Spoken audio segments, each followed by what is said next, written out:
4th Ordinary Meeting of the Literary and Scientific Society at Queen's University Belfast. You're all welcome here to our debate tonight, which is This House Fears Zuckerberg. So, I'll begin as I do every week with some announcements. I see a lot of new faces here, so I'll clarify one more time about just generally that we're going to have 7-minute speeches, 3 on each side, and just for anyone out there in the audience who wants to participate, at the end of the first minute of anyone's speech, you'll hear me do this.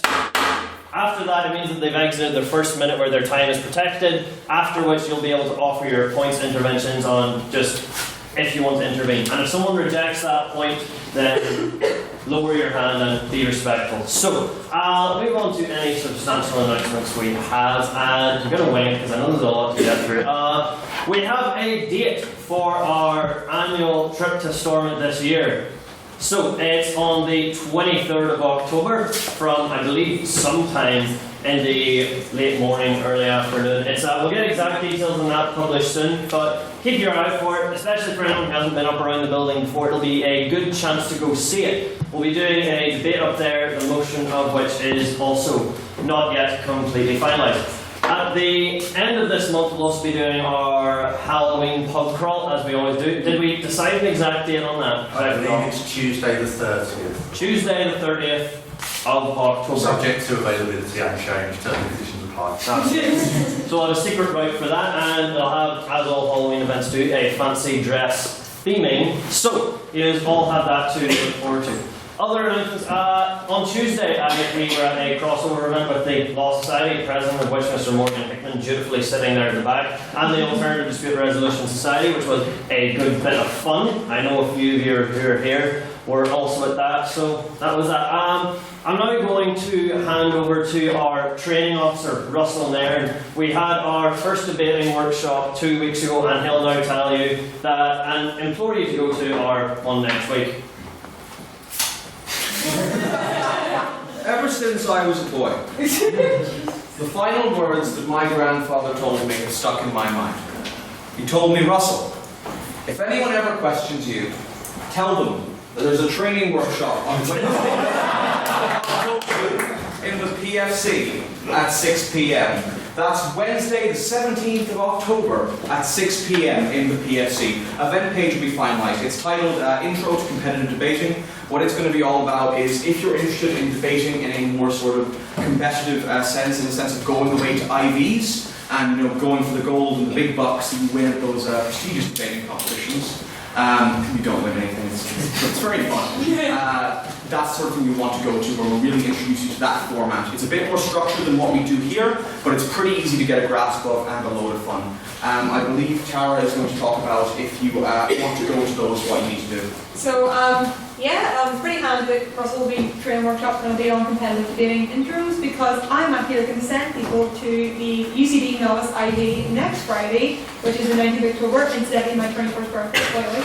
But, so pretty much if you go to the debating workshop and you're interested in going to Novice ID, it means you have to be within your first year. First year of university. First year of university level debating. So you don't need to be in your first year of university, but so long as it's the first year of your university career that you will be doing competitive. That better. So if you're interested in going to the UCD Novice, go to the workshop, see what you think, and then let me know. There's me all the handy, you can email me. Yes, sorry. Wait for university, do you mean competitively, or does this count? Competitive is what counts. Yeah. So I don't believe this counts. No, you're No, in us, we are sham. Hi, just let us know, sure. Thank you. That's all I have to say. Cool. I believe that covers the announcements mostly. I will say that as we've got a good crowd of new people here, what we always like to see, our internal convener, Mr. Matthew Bryson, is right here. And as I'm sure you've all seen, we've got a great many debates going on this semester. So if you think you'd like to try your hand at sitting where these lovely people are sitting now, and you'd like to give your own hand at giving a speech, he's the guy to talk to. We have availability on most of the motions remaining this semester, so if you want to give a speech, and I will say, do just give it a wee go. Go contact him. He's very friendly. Yeah. So, Mr. Glasgow, do you? Yes. Just in terms of signing up for the society, unfortunately, due to an intern in the printing company we use, breaking the printer, we don't have a new membership cards for tonight for anyone who either signed up and hasn't got one or hasn't signed up yet. So they're coming on Monday, but we will be taking sign-ups after the debate tonight. It's £5. You get loads of benefits. It means you can officially vote at debates as well. So just stay behind if you're interested. Yes. I believe that will cover the announcements for this evening then. So, moving swiftly onwards to the minutes of the last meeting, the motion of which was, "This House regrets the Easter Rising." Please welcome up our Secretary, Mr. Matthew Bradley.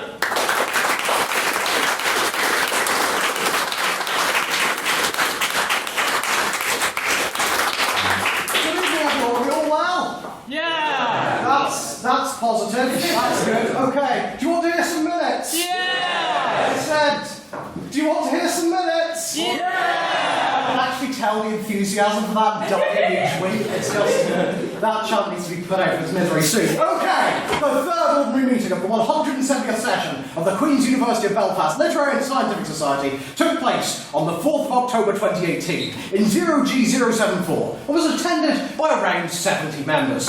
President Hugh Dobbin began the meeting with some announcements before opening a round of private members' business. Mr. Shea Glasgow asked the House's opinion on the University of Manchester's Students' Union issuing a ban on clapping for all of their events. Ms. Lily Vettridge announced stated that this makes sense dependent on the room, as it can create a more comfortable environment for those with autism or deafness, whereas others, such as Mr. Conor McGardle and Mr. Russell Nairn, expressed concerns that this could negatively impact performers.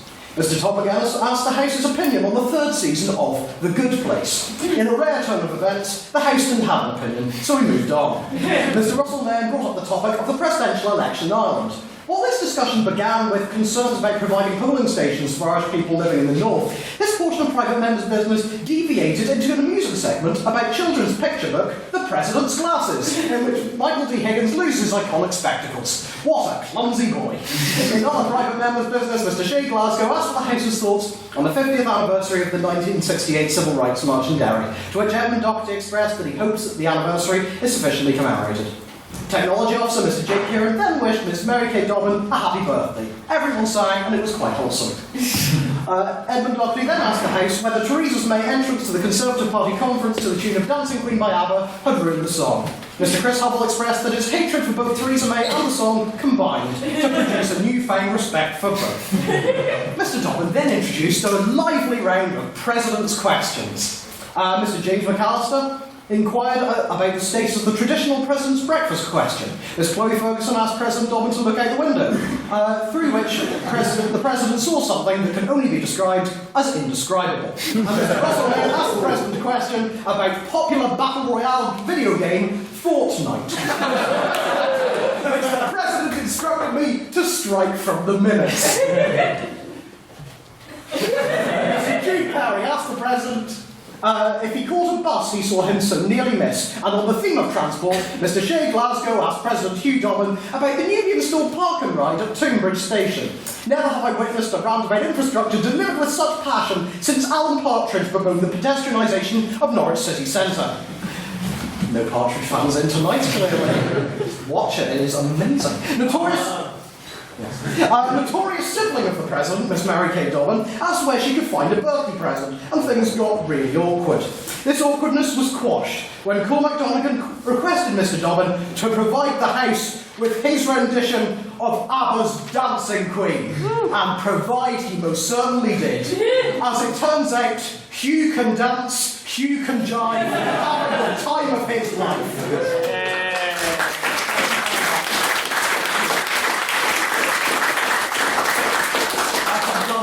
In this society, and that pun is genuinely the thing I'm most proud of. After the 40-second long musical interlude, President Dobbin then introduced the evening's motion, "This House regrets the Easter Rising." A vote of prior opinion was taken, which read 9 ayes, 29 nays, and 15 abstentions. Mr. Shea Glasgow opened for the proposition, taking great care to dismiss any romantic portrayals of the Rising.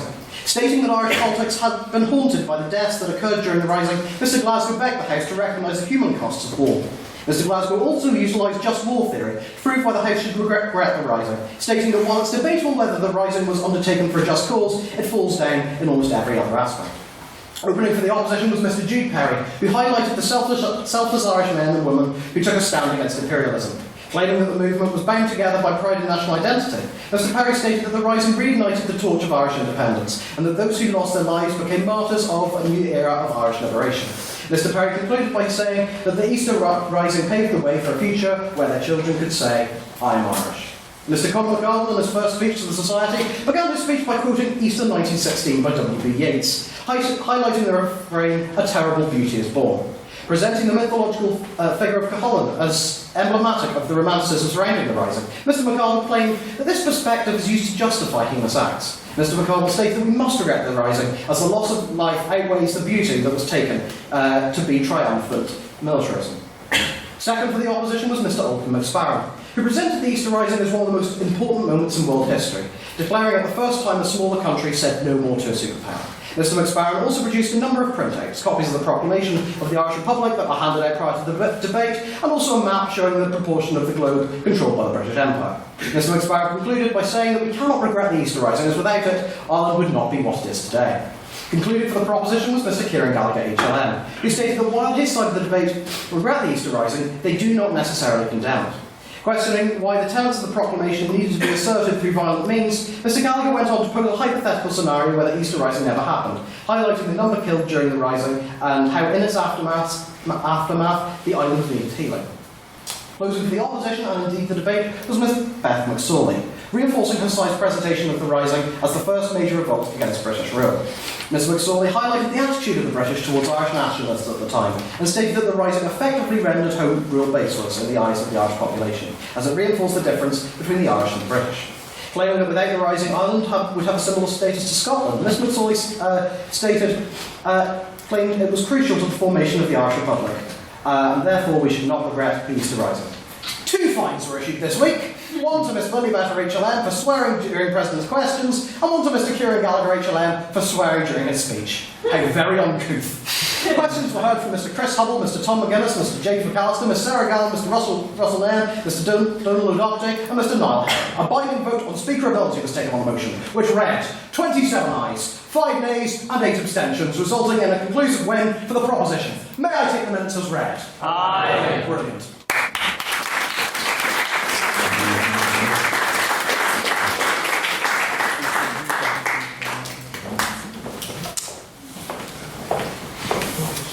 Alrighty then, as always it's time for a hearty wee bit of private members' business. So, anything people have seen going on this week that you want to bring before the House, do raise it now. Mr. McConway.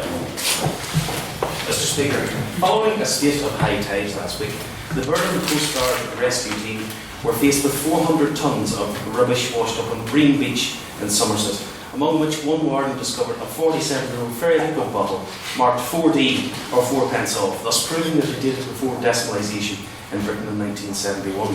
A stark reminder of the non-biodegradability of plastics.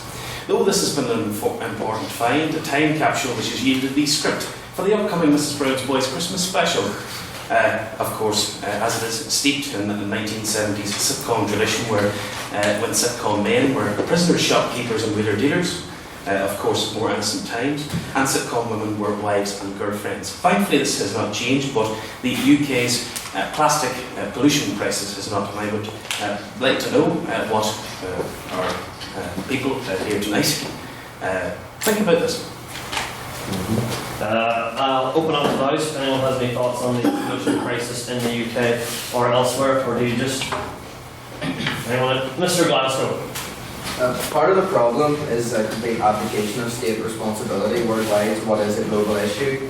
There's a huge emphasis put on what individuals can do and what individuals should do to reduce climate change, which is really important. But there's a real lack of discourse around how states worldwide can come together to stop climate change.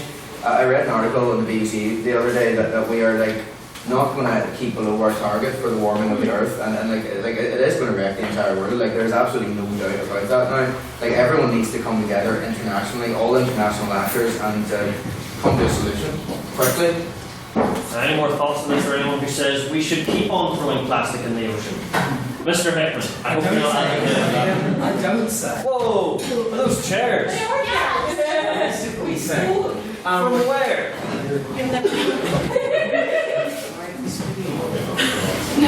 feel like your point got like Sidetracked by chairs, I know. It's hard to be upstaged by a chair. It's quite soul destroying. No, I don't actually want to say that we should keep throwing plastic into the ocean, but something that is worth noting is that the point raised by Mr. Glasgow that it's states should start taking responsibility has been a bit of study done into this, and a lot of questions asked sort of why haven't we? And there's, for those of you familiar with game theory or the prisoner dilemma, will be kind of familiar with the concept that it's very hard to convince someone to do something that will be detrimental to them in an economic sense at least, while it's also reliant on someone else doing that as well. Because if you do it and they don't, you're in a far worse position. But if you both do it, everyone's better off, and then neither of you do it, it's pretty bad, but not as bad. So that's kind of that's been what the academic response has been to why on earth states haven't pulled their finger out and actually got themselves sorted. It's not right, it's not good, but it's logical. Well, come on then, who has the definitive solution to climate change? Yes, Cormac. I very much agree with the previous speakers, but I just wanted to share a story as well of a friend who gave up single-use plastics for Lent. And just to see how hard it was, because the way our society is structured, there's so many things that involve single-use plastics. So I'd suggest it's an interesting experiment if anybody wants to try it for like a day or 3 days or something. You really opens your eyes into like how much stuff like single-use plastics there really is all around us. That's Mr. McCarroll. I think one of the issues we've seen biodegradable plastics sort of come in, and this is meant to be this new thing that's going to save us. The problem with biodegradable plastic is that it takes about 10 years or so. And if I'm a bit deterred swimming along, I'm thinking of straws to help my nose. I'm not going to wait 10 years before it goes away. So I think we have to be very careful of, I think we say, the quick fix, and then they push that issue down the road. We have to have a really major issue with our plastic consumption and sort of really look at a sustainable solution, not something that, as I said, you just kick it down the road in the next couple of years. Mr. Hubble? I would also say like it's not just individual consumption of plastic that matters, and the reason why like multi-state solutions are important, why we need to tackle it on a global issue is often it's global companies that are polluting more than anyone else. Something like 70% is taken up by large corporations that are polluting. So it's not individual levels. On the individual level, most people aren't wasting that much. It's only in countries like ours where we have like a quality of life where we can afford to waste that much that we're wasting a vast amount. And the reason we need like those state solutions like between us is because those companies can't be held accountable on a single state basis. Mr. Thornton? Thanks. I just, I think it's great that we have this platform, especially in Europe, for many countries to come together politically. In Brussels, oh wait, yeah, that's not going to happen anymore. There it is. Mr. McCall, I'd like to respond to some of the statements by the previous speakers, particularly the question of state solutions to this problem. I was reading an interesting article on the World Economic Forum's blog the other day, which stated that despite the fact that the government banned the use of plastic straws in England back in April, it's still only a third of plastic in the UK is actually recycled. This is explained by the fact that fossil plastic is still cheaper to make and to buy for large drink companies such as Coca-Cola than renewable and recycled plastic. Thus, I would like to ask another question. Should we urge the government to implement a tax on the manufacture of fossil plastic so that recycled plastic becomes cheaper? I think part of the problem is that Coca-Cola is in this very room right now. I'll recycle this one, guys. Yeah, close. Really? Mr. Neal? Yeah, I would agree with the honourable gentleman on that. It is in the nature of tax to tax things that you don't like and reduce tax on things that we do like. That's why retirement funds and such have tax breaks. However, we haven't even got to that stage yet. We're basically in a situation, and this is the real sticking point politically, to why we can't get a government solution, is that people are listening to scientists saying this is a problem and saying, well, is it really a problem? Rather than saying this is a problem, yeah, they say it's a problem, what can we do to fix it?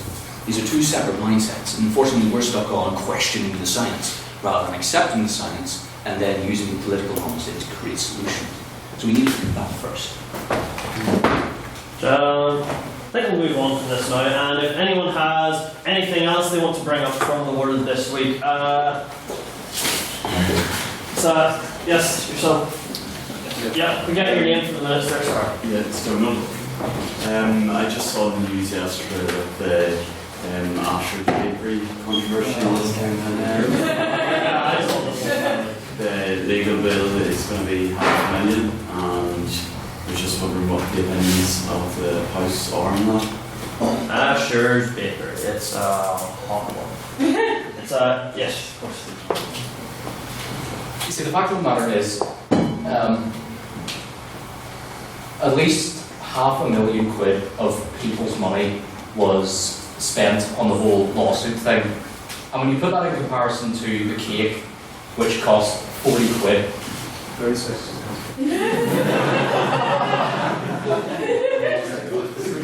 Right, Mr. Specific. It just kind of puts it into perspective of how much money we actually just wasted on this entire thing. Any other thoughts? Yes, Jonathan. Last name, sorry. No, I'll have to, it's double, but I'll have to spell Williamson, then it's a dash, and it's BERONJ. It's a confusing one. Yes. Well, I personally believe that while the Asher's Bakery case may have cost a lot of money, definitely it ensures that freedom of speech and freedom of conscience is ingrained in the British legislature, that you have the right to not put something, not only on the cake, but also broader issues that contribute to your values. It wasn't on the basis of his personal characteristics. Was it Mr. Lee, you called the person? Yeah, that he was refused. It was on the grounds that the message that he wanted on that particular cake was deeply contradictory to the views held by the owners of Asher's. So I believe sort of necessarily values free speech and freedom of conscience is definitely a victory. Anyone else? Any? Just want to point out this isn't the first time that £500 million of public money has been wasted on something. Except this time it wasn't by a certain First Minister, and instead was just by a simple court case. There is God. DUP off the bingo set as well. Miss McQuillan. I think it's excellent news because the first time that somebody wants to print a ballot on something that they don't really like, for example, a pro-Brexit or something like that, they can immediately say, oh shit, I don't agree with that, I'm not going to take your business. And there's Brexit as well, we're rolling through these. Mr. Patton. I want to correct something that's been said by some of the previous speakers, although in fairness, my information might be slightly off. Only one side was backed with public money. That is Mr. Lee's case being supported by the, I'm going to forget their name now. Thank you very much. Who spent 250,000? Yeah. And then the other half of the legal cost is from some Christian institute or other. They all can't blend together for me. Christian institute is actually what it's called. As long as Morgan knows more than I do. At the end of the day, while it's a lot of money and the case wasn't won, we can't have people like the Equality Commission straying away from fights like this.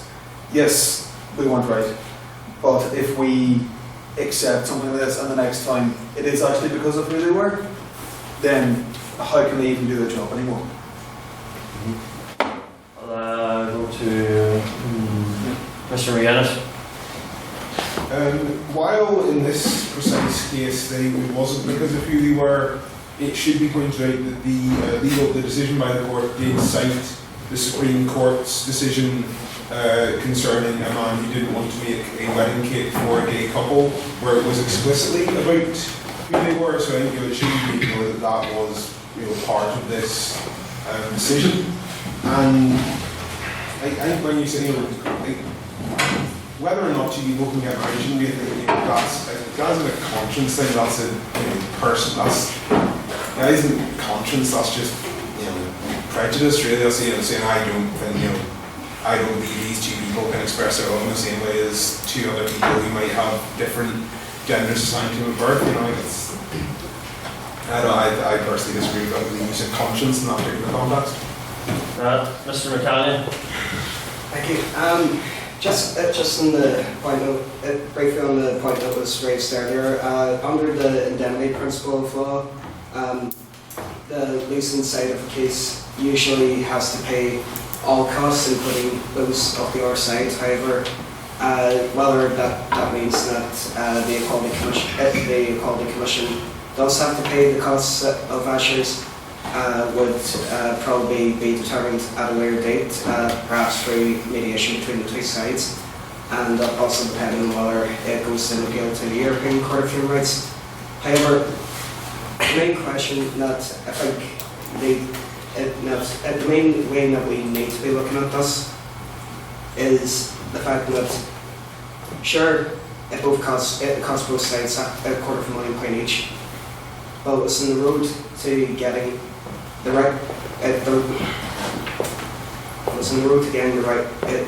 right decision through the courts, whichever side you think that may fall on. And the main question that we need to be asking ourselves is, what is the cost of justice? For me, the answer is priceless. Mr. Glasgow? I think legal cases like this are always going to be really, really expensive, and it was sort of like it was a legal question that needed to be asked, and the sort of the almost constitutional nature of it will have driven that cost up, and I think we shouldn't regret that. In regards to something that a previous speaker said, it's a guaranteed right under the European Convention that you cannot be, it is your human right not to be compelled to express or make representations towards a political opinion that you do not hold. And we've heard that, that not icing that in the cake is just a sign of prejudice. Well, who decides what prejudice is? It's not for the courts to decide what prejudice is. In my opinion, as a law student, it's 100% the right decision on the law, and that ought to be respected. And Lady Gill noted in her judgment that, the judgment does not in any way affect the court's support of people against being discriminated against, and Lady Gill, the President, noted that. It was an important decision towards actually upholding human rights in our society, the right not to be compelled to say things that you do not believe in. Mr. Neil? So yeah, I mean, personally, I believe that this was more of a political and social issue rather than legal. Nevertheless, and taking it to court, some interesting legal ramifications have come up. And in particular, what I'm interested in is contract, an implied contract. So money changed hands in this exchange, which usually means that, there is an implicit contract in the exchange of these funds. Now, I'm sure it would be corrected by an actual lawyer, but anyway. Morgan's already going to stand up, he can say it. The actual question I have is this. If a contract has been made or implicitly made in that capacity by the employee who's a representative of the business, I'm assuming that the owner of the business reserves the right to override the decision of the employee leaving that contract null and void. Now, in that instance, does that mean the business has a right to conscience? That the business itself has a conscience? I don't know Morgan and Shire itching. Mr. Hickman? But pick up on a couple of points. As much as all of what you said is a very interesting question, it wasn't part of the case at all. Mr. Lee took a claim on discrimination grounds under the Equality Act, under FIFA, and under a number of other legislation. He made no claim for contract. If he made a claim for breach of contract, he would be entitled to up to and including the cost of the provision of a new cake. That could have been £4 if it had gone somewhere that was £4 more expensive. He would not have been entitled to harm or any kind of emotional distress because the purchase of the product was for a cake. It wasn't for something that would impart some kind of emotional or some kind of enjoyment that you would, like a holiday. If you didn't enjoy your holiday, you could potentially sue breach of contract. You can't sue breach of contract for not getting the enjoyment of having a cake. It's not in the same legal ballpark. So, that said, I'd like to point out on one of the points we made about the Masterpiece case over in America. It is important to note that the Supreme Court in the UK very deliberately excluded from its reasoning. It said this case has been decided during our deliberation on the case. I think the decision came out in June, the hearing was in May, and they very explicitly said that the facts are completely different and we are not applying or including that in our reasoning here at all. So, all of those things cleared up. Can I make one further point? Someone please open some windows. Who's an able-bodied fellow or person that can clamber off the back there, open a windy for us?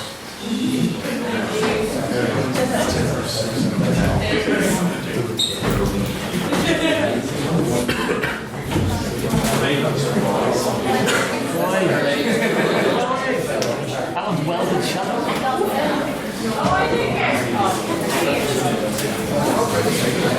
right. Hey. Silence in the courtyard, silence in the street. The biggest mouth in Ireland is just about to speak.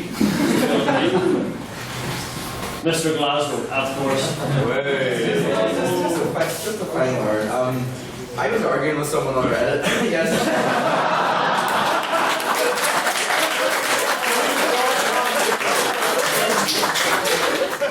It was about sort of the contract issue that Ryan brought up. I do have a larger point to this. The thing is, they refunded him the price of the cake. There's absolutely no case in contract for any damages or anything, so that's gone.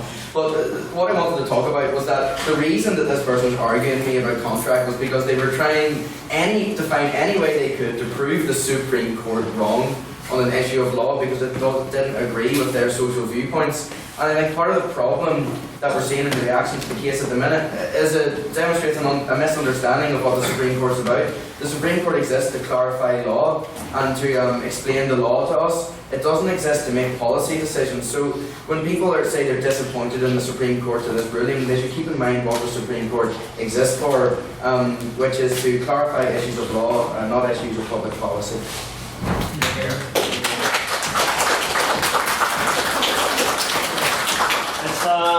We're getting on the time, so I think I'll leave the Ashers bit for now. If anyone has any other final bits of private members' business, or we'll move on. Mr. Nairn. So, as anyone who has listened to me extensively knows, the Irish presidential election is coming up. However, I am not talking about that. What I am talking about is that on the same day as the Irish presidential election, we're also going to be having a referendum. A referendum specifically relating to the blasphemy law in the Irish Constitution and getting rid of it.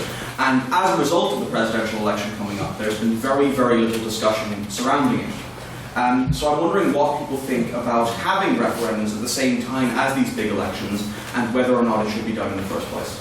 Right, I'll go to Mr. McGardle.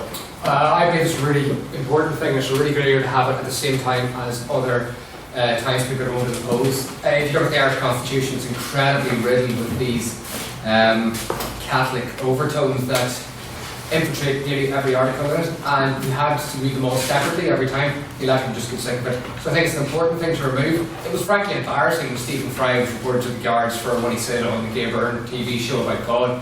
So I think it's a useful way of getting rid of a very outdated law at a time when people will go to the polls. So I think it's a useful way to use the motion. Mr. McCann. Jesus, Mary and Joseph, Mr. Nairn raises a very good point here. Now, there have been many occasions whenever we've seen referendums put up at the same time.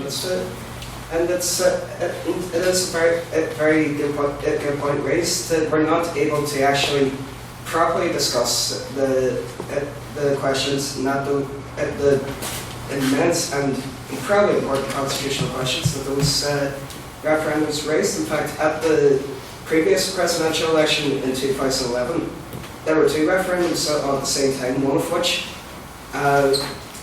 actually passed and sought to change the way in which judges in the South are paid, which if they actually had a separate campaign, held the referendum at a separate time on it, so they could have potentially had a much greater discussion on it, which may have in fact led to a different outcome. People may have started to think, okay, there might be good reasons as to why judges shouldn't have their pay cut to ensure their impartiality.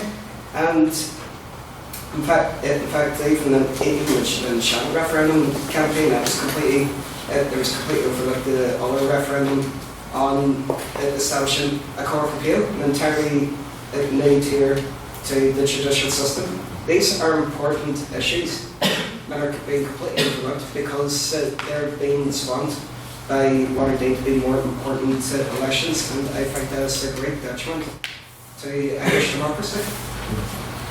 Fish for alternatives. Anyone think we should punish blasphemy? Didn't think so. I'll take out one more point on this and then I'll move on from Mr. Patton. I think this is come down to a question of practicality. At the end of the day, running a referendum is expensive. And if we're doing it at the same time as holding the election, the practical sense is, if we pay more people, we can print less paper, kill less of the Amazon. And I was very tempted to swear there. But I'm trying too much of that. Practically, it's handier. When it comes to the actual content of the referendum, I'm an atheist. I don't care anymore. Stuff like this has kind of burnt me out. Mr. Nair, I'll let you have final word if it's incredibly brief, and if not, I will shut you down. It's rather brief. I respect the views raised on every sort of side of this, especially the expensive part. Referendums are expensive and we need to make sure we don't bore the electorate.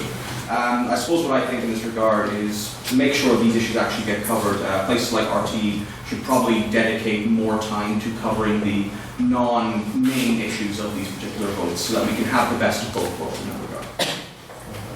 With that, I'm going to move on from private members' business. So, we now move on to everyone's favourite bit. Probably not. The President's questions, where, if anyone has anything that they wish to ask me, of all people, now is your opportunity to do so. There's loads. Mr. McCallion. What the President had for breakfast? Oh, flip. Come back here. I did, as has been asked the previous 3 weeks, begin my morning with a Tesco cinnamon and raisin bagel with some butter on it. So, if you want to hear that about 7 more times this semester, by all means keep asking me that. Mr. Thornton. As much as it's good to be back and as much as it's good to see new faces here, can we consider getting a bigger room? They're very tight. Right, so I know that it's getting tight. We have been looking around in this very actively. There aren't actually that many rooms bigger than this, ones which suit the purposes very well. Now, you might think, shall we filter into a lecture hall? I'll tell you, the atmosphere in a lecture hall would be incredibly grim. Sound wouldn't carry well, we wouldn't be surrounded by the speakers themselves. I can assure you, we've looked for different places. The McMorty Hall, where we were at the end of last year, some of you may recall, we can't go in there because on regular evenings we'd have to pay a porter about 50 quid per top for being there for the evening, so that doesn't really work. The one across the quad is only slightly bigger, and trying to source other rooms across the university which are in a similar setup to this one but that have significantly more seating space is very difficult. We had the council chamber over in the Canada room booked earlier this semester, but that's a room the university likes to keep reserved for special events, much like the Great Hall. So they later told us you're not allowed to book the room in this way. So I understand your question, but I can assure you something's being very actively looked into, but that there aren't many options around which are better in this room. Mr. McArdle. Did the President enjoy his interview today in his esteemed leading podcast, Logpod? Yeah. It's, where is the... Yes, hello. I'd just like to say, if there's any regular members, I would love to speak to you. Just about the terrific and what you think of it as well. Mm-hmm. I hate it. Be quiet. Then a wee segment with law pause before everyone arrived, where I talked about how great I am, and then at the end talked about how much I love the society as well. So, what is our next question? Mr. Clark. Just, why are there so many fines lately, and is it your fault? So for anyone who doesn't know, if you swear during a debate, we'll give you a fine, which is based on the fact that this is obviously a very old boys club institution, is fine for a bottle of port that you're supposed to bring. As cheap as you can get it. But it's probably been a wee bit of an increase in that this year, but it's just because I love the iron hammer of justice, which I wield in my hand without mercy and lay upon any of those who dare to oppose me, as it were. So, Mr. Nair. Mr. President. Oh, uh-oh. Given the subject of today's debate surrounds the infamous Zuck and social media in general, if you were to go about attempting to become a viral social media sensation, what tactics would you employ and what platforms would you use? I'm going to go on a bit of a tangent here. So, here's the thing. This is the thing I actually wanted to talk about in Outbound News. Just on Monday, I went to see Johnny English Returns in the cinema. Was that not the title of it? Strikes Again. Strikes Again, Returns, Revengeance, they're all. I was kind of struck when I was watching the film because the villain of the film is a man named Zolter. Volter. His name was Volter, right? And so they just had this man who was the villain of the film who was like trying to sex it up with Theresa May for some reason as well. No, I'm serious, this is the plot of the film. And they had it was really funny to me because the guy was there quite literally as a Mark Zuckerberg allegory, and also an allegory for what this debate was, where he literally has a line where he says, "I love data so much, I'm going to rule the world with it." Literally what he says. And so through the use of his data, shuts down all of England and is only stopped by, of course, the aforementioned John H. But I just thought it was funny that they had this like white-faced, really like oddly inhumane, like, you know, not going for the whole like lizard man conspiracy thing, but you look at him and you're kind of like, are you real though? Because I feel like if I saw you in real life, you probably wouldn't exist. But in response, That's still working the minutes. So, if I was to answer Mr. Russell Larry's question, if I were to take over the world using social media, I'd do it in the exact way Mr. Volter did, and make sure that Rowan Atkinson was not around to try and stop it. Right, so, I'll go to Mr. Glasgow. So, 2 parts to my question. Mr. President, part 1, will you bake me a cake? Okay, and number 2, will you ice it with the details of your IMDb profiles? Because everyone... Mr. President has an IMDb profile, and I suspect that that's the one that he would focus on if he was going to use data. There's multiple layers to that. And probably to the cake.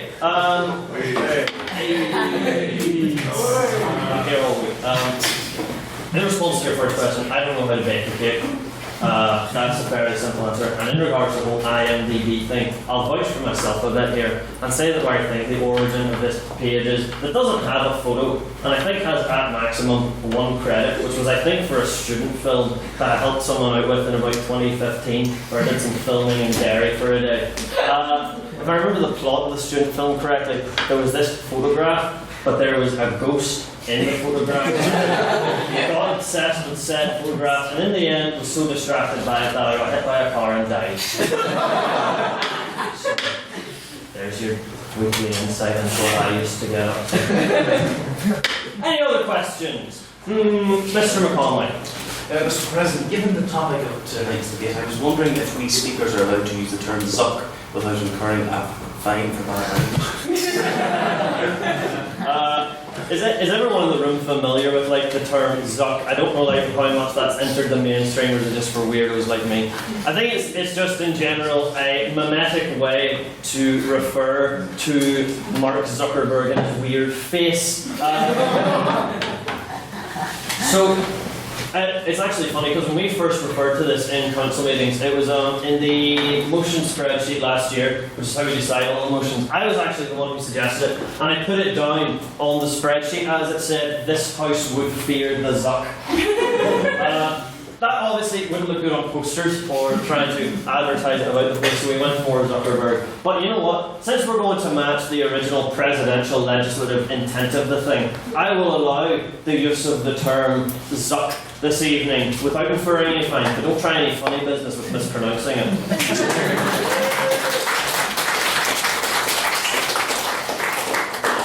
I don't know if I'm supposed to take a vote when I suspend standing orders for such a thing. Not that I think there is one for the word Zuck. I don't think it's swearing. I don't think whoever decides what word is swearing would have predicted Zuck. I mean, I presume Zuck decides if it's swearing, but... any more questions? I'll take a couple more, then we'll get to the good stuff. Mr. Patton. Mr. President, what do you think of the recent graduation from Queen's of Miss Hillary Clinton?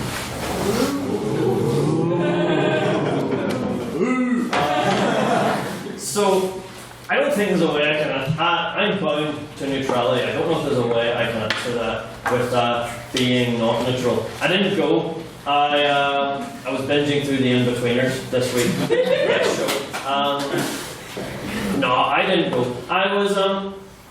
there was a lot of protests about and stuff as well, wasn't there? It was like a whole thing that I just stayed at home for. So, obviously, you get a doctorate, fair dues, maybe not, I don't know. It's a point that was raised by Shay a few weeks ago. They said they do basically hand these things out, don't they? It's more of like a publicity stunt as much as anything. So, you know, I can be cynical about Queens at the very least. I don't think that's being not neutral. So, I hope that sums up my stance on the thing. Yes, Mr. McArdle. I was at the event, I enjoyed it, I found the speech very inspiring. There was one point that was a bit strange with me, was that when she and Bill first arrived in the early 90s, we stayed in the Europa Hotel. And she made the claim that parts of the Europa Hotel were uninhabitable. Later on Twitter that night, one of the former managers of the Europa Hotel clearly pointed out that the place was in fantastic condition, there was nothing wrong with the hotel. So a little bit of creative license there to detracted slightly from my enjoyment of the event, but apart from that. I don't know how I'm supposed to respond to that, I'm not going to lie. Here, were you co-opting my bit to give your own opinion on something? Chairman's eye. I think that's not in the Constitution, buddy. For that. Miss Ferguson. Did you put my phone in to be charged?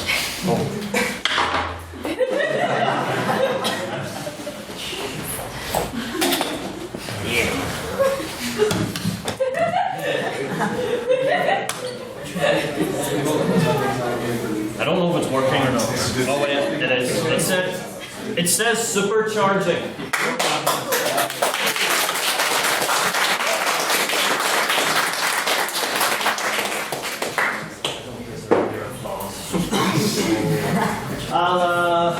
Yes. Sorry, I know you hand up for ages. So, if anyone was here last week, you would know that the President did not have lunch last Thursday. So, my question for you, Mr. President, is did you manage to have lunch today? My dietary habits are going to be revealed here.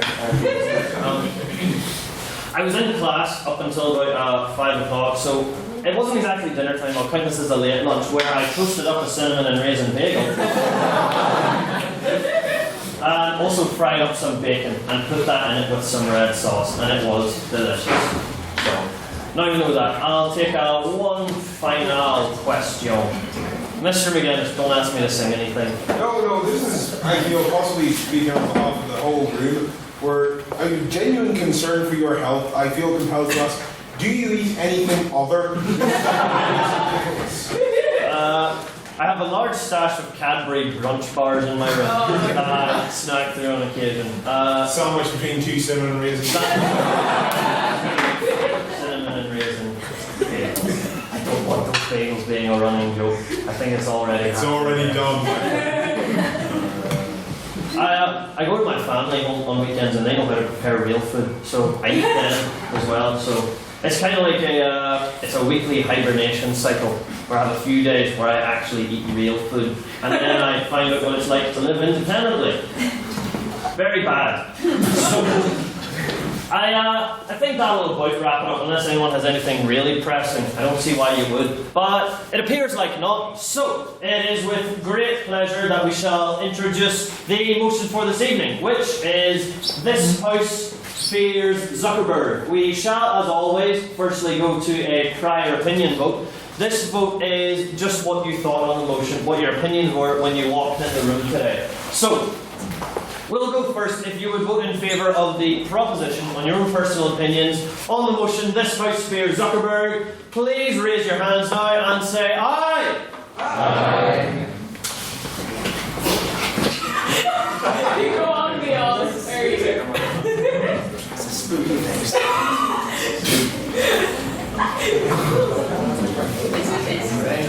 It's an oldie. It's made of bagel.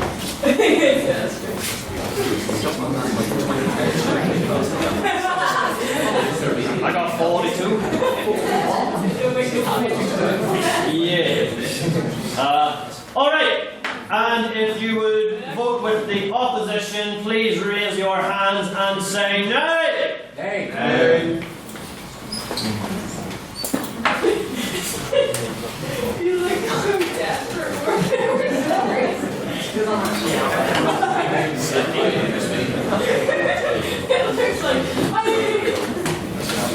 So, if you would vote abstaining and you would express no large opinion one way or the other, please raise your hand and go yeah. Nah. Yeah.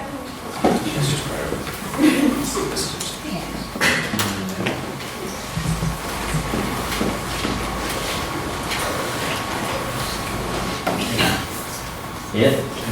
Okay, cool. Matthew Bradley, read me back the vote. On the motion, this House Fear Zuckerberg. The vote of prior opinion reads 42 ayes, 13 nays, and 8 abstentions. That was really awkward, wasn't it? That's when you went down the store. Sit down! I'll do my X-Factor voice at home by myself.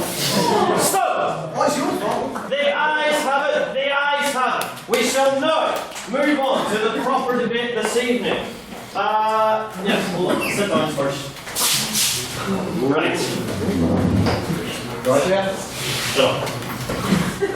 Now, moving swiftly on to the substantive business on the evening, we move on to the motion, this House Fear Zuckerberg. And unless I got the way the table's oriented wrong, speaking first for the proposition is Mr. Toby Benson.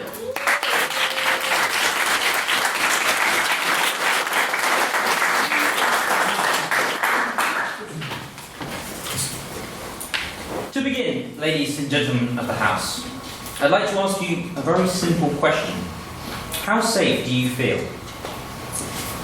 We live in an open and free democracy. The crime rates are at a historic low when looked at over the course of the previous century, and there is peace on the streets.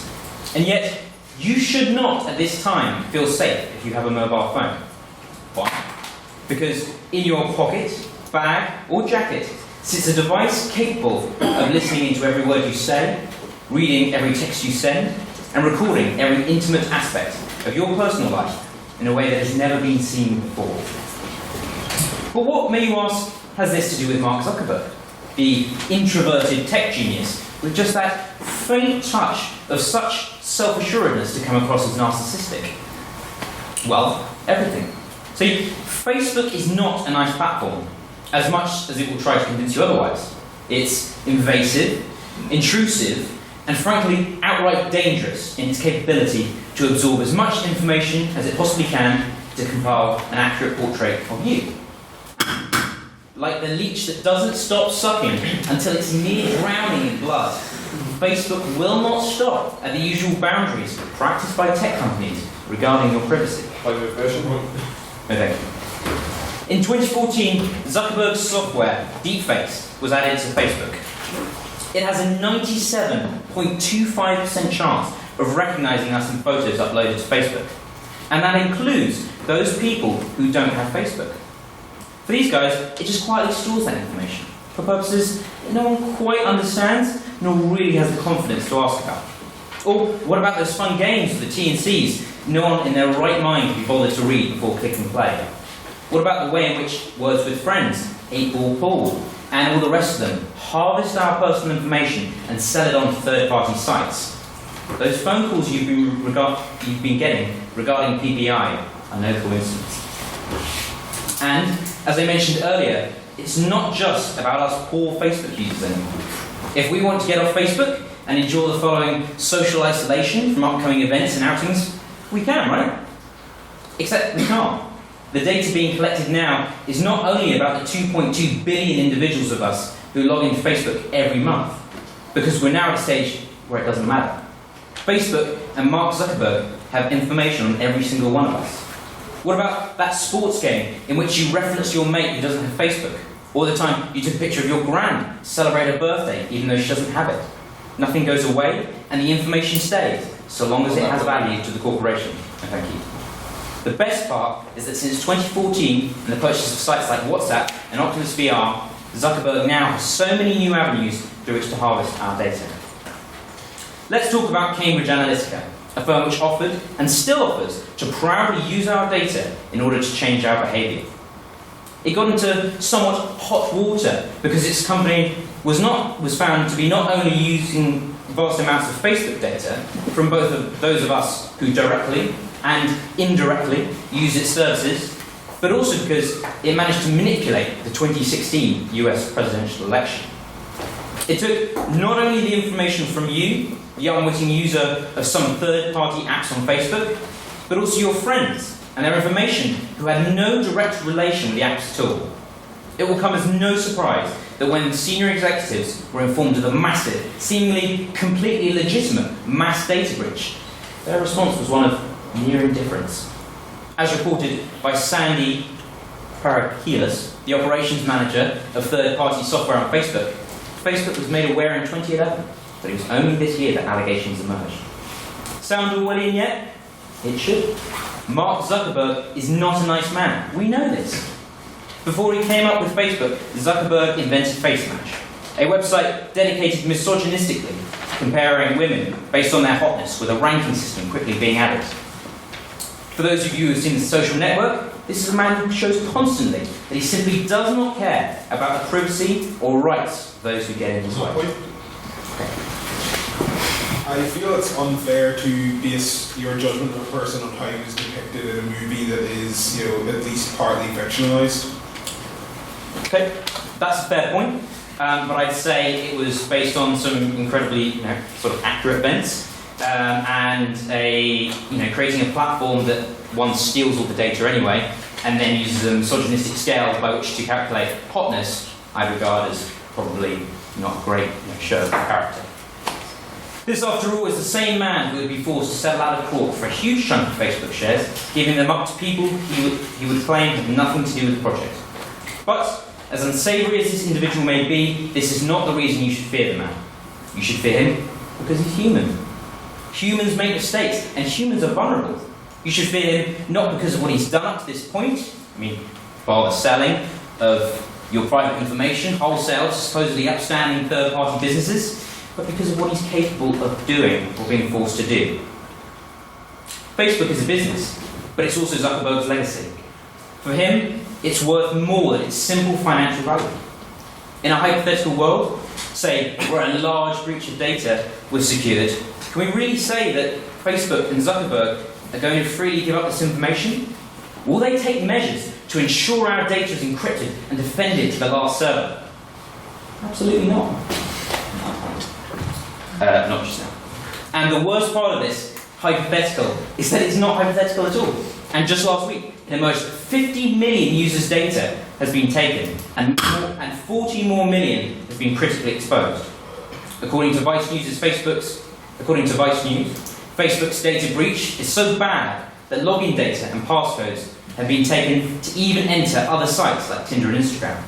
The flawed code that allowed for the breach has been present for over 3 months. So, should we fear Mark Zuckerberg then? The man who knows what we are tonight, our credit card details, the route we take home from lectures every afternoon, and has access to not only our Facebook account, but even those of completely separate, non-Facebook owned entities. Absolutely, because if Zuckerberg doesn't plan to directly use this information to extinguish our democracy and clamp down on our civil liberties, others will. These others, be they pro-Putin hackers, Republican campaign managers, or even individuals working within Facebook, will have access to an incredulous amount of data, all at their fingertips. And Facebook and Zuckerberg will do what they do best, spend millions on a new advertising campaign and keep silent. Well, this is the easiest and most profitable thing for them to do. For these reasons then, I wholeheartedly compel the House to vote in favour of the proposition, if only for the sake of what little tattered remains of our civil liberties online. Thank you.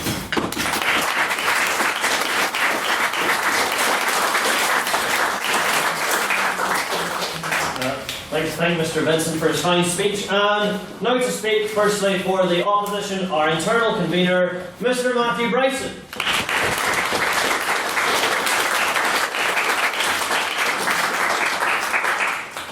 Members of the House, today we are talking about the Zuck, a man who called the Pope tender, who had a Star Wars themed bar mitzvah, and of course is an evil genius the like of which we've never seen.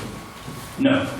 This is a 30-something-year-old man who owns 28% of his own company. We, the opposition, are not here to say he is perfect, or that he has never had issues, or that he's not a ridiculously weird man who can't drink water properly. We're here to tell you this man is not a tyrant or an evil influencer, but he is something who the people who use his platform can control and restrict. Firstly, after that speech, I would like the House to acknowledge Mr. Zuckerberg is not Facebook. The decisions and policies of Facebook are not the decisions and policies of Mr. Zuckerberg. He is not some sort of pope with Facebook as his church. You can be scared of Facebook, that doesn't mean you have to be scared of Mr. Zuckerberg. But what the proposition will try and tell you is that this man is trying to promote his own deadly opinions using the same platform that is used to promote the Johnny Johnny Yes Papa meme. And how? Well, of course, by using all the data that he is currently sharing and selling to all the evil corporations possible to screw everyone in this room over. Well, that's just simply not true. I will talk about the absurdity of this, and my colleague Ryan will talk about the fear factor of this, and Jake will summarize. Now, let me firstly combat the worries of data selling and sharing. We're not here to deny facts. Facebook did sell data in 2009 until it stopped. Then it was challenged, it stopped. It tracked who views its pages, people who viewed its pages, until it was challenged, and now it stopped. It didn't allow people to delete their accounts and information in 2007 until it was challenged and stopped. Are you seeing a trend here? When Facebook is challenged, it changes policy. Mark Zuckerberg is a highly scrutinized person. If you think he has some sort of unlimited power, then please think again. Mark Zuckerberg and Facebook are bound... No, thank you. Are bound by many laws. They are bound by their reputation, and there are many competitors who would love to see them fail. If you are thinking that no one is being some sort of a watchdog on Facebook, I would like you to think again, because that is idiotic. Not only is Mark Zuckerberg and Facebook restricted by laws and his reputation, he is restricted by many of us, his users. This is something that Brian will go on to talk about, but I'll give you a brief overview. Mark Zuckerberg needs us for his company. Without us, he has no company. When he makes a decision, he cannot make one that would hurt Facebook users, or else he loses money. And the Zuck hates to lose money. Also, when talking about Mr. Zuckerberg's influence, we must talk about the Cambridge Analytica situation, where data used by Facebook was used to influence the American election, and why this sad situation has absolutely nothing to do with Mark Zuckerberg. On that point, no thank you. The Cambridge Analytica situation is vitally important when we discuss Mark Zuckerberg's capabilities and capacities. You can spin this 1,000 ways, and I'm sure the opposition will try, they already have. But here's the truth. Facebook stole no data. They have not since 2010. So that is an outright lie. Anything else has never been proven. He talked about how they could use data to detect your face and how they stored this everywhere. I said, yeah, not true. They're not selling data. This has been debunked several times. Facebook allowed plenty of researchers to look at data on Facebook, and what Cambridge Analytica did was a breach of trust, and we, the opposition, completely condemn that. We do not agree with that whatsoever. But wait, let's pause. Let's believe what the opposition are telling us, that Mark Zuckerberg was behind this. Let's discard the fact that he only has 28% of his company. Let's discard the fact no data was sold. Let's say not only did he know about it, but let's say he endorsed it as well. This is the man the proposition want to make you scared of. This is the mastermind behind the fall of the Clinton campaign. A man who used his power and with a single use of it turned America Republican. However, members of the House, you find yourself with two men. On one, you have a Trump supporter willing to lie and endorse the far right. And on the other, you have a man who has taken Alex Jones off his platform and has banned Britain First on his platform. On this hand, you have a man who maliciously sold data to screw over the American people. And on this hand, you have a man who's a forerunner to be the Democratic nominee for president in 2020. These two men are completely different, no thank you. Because one is conjecture and one is actually Mark Zuckerberg. Mark Zuckerberg is left-leaning. Mark Zuckerberg has criticised Trump's immigration policies. He is not a fan of Mr. Trump. Mr. Zuckerberg is a known Democrat. The Analytica situation is not an example of testimony of the immense influence of Mark Zuckerberg. It's the antithesis of that. If Mark Zuckerberg had the power to change the outcome of elections, Hillary Clinton would be president, not Donald Trump. You may say, but hey, he may not be an evil genius, maybe he's just a dangerous fool, someone we should still be scared of. Well, that brings me on to my next point, accountability. If we accept the fact that Mark Zuckerberg did not want to have a Trump presidency, but an organisation that he has only 28% of stock in allowed what he thought to be a trusted organisation to use data, and they use this maliciously. You may say, is this not dangerous by itself? Well, when this happened, we found out about it. And Mark Zuckerberg lost $19 billion. Let me repeat that, $19 billion. He was put in front of a Senate hearing and has since changed many rules to stop anything like this ever happening again. When an organisation used Facebook for malicious means, we found out about it. And things changed almost instantly. If this was detected when another organisation was trying to do this, how in God's name could you believe that Facebook itself was trying to do something like this? And this brings me on to my final point, fear. Now, I've seen many debates where we play the definition game. What is it to be scared? What is fear? But I'm just going to ask two questions. Are you scared of something you control? Should you fear something you can change and restrict? The fear of Mark Zuckerberg will turn everyone in this room into Alex Jones, a grand conspiracy theorist who will say a million things about a million things that will never happen. Mark Zuckerberg is constricted by the users, which Ryan will go on to talk about, and is constricted by many, many laws. We are empowered when it comes to Facebook, not Mark Zuckerberg. Thank you very much.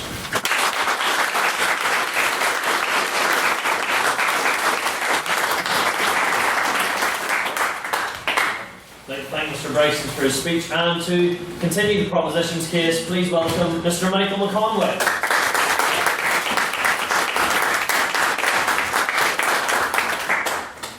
Good evening. 7 minutes, an overlong speech. What a zucking nightmare.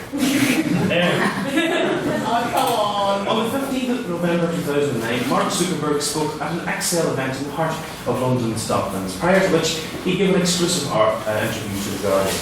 He explained that when he dreamt up the concept of Facebook in his college dormitory at Harvard in 2004, he was not concerned with money or personal gain, but rather he simply wanted to know more about the students in his year.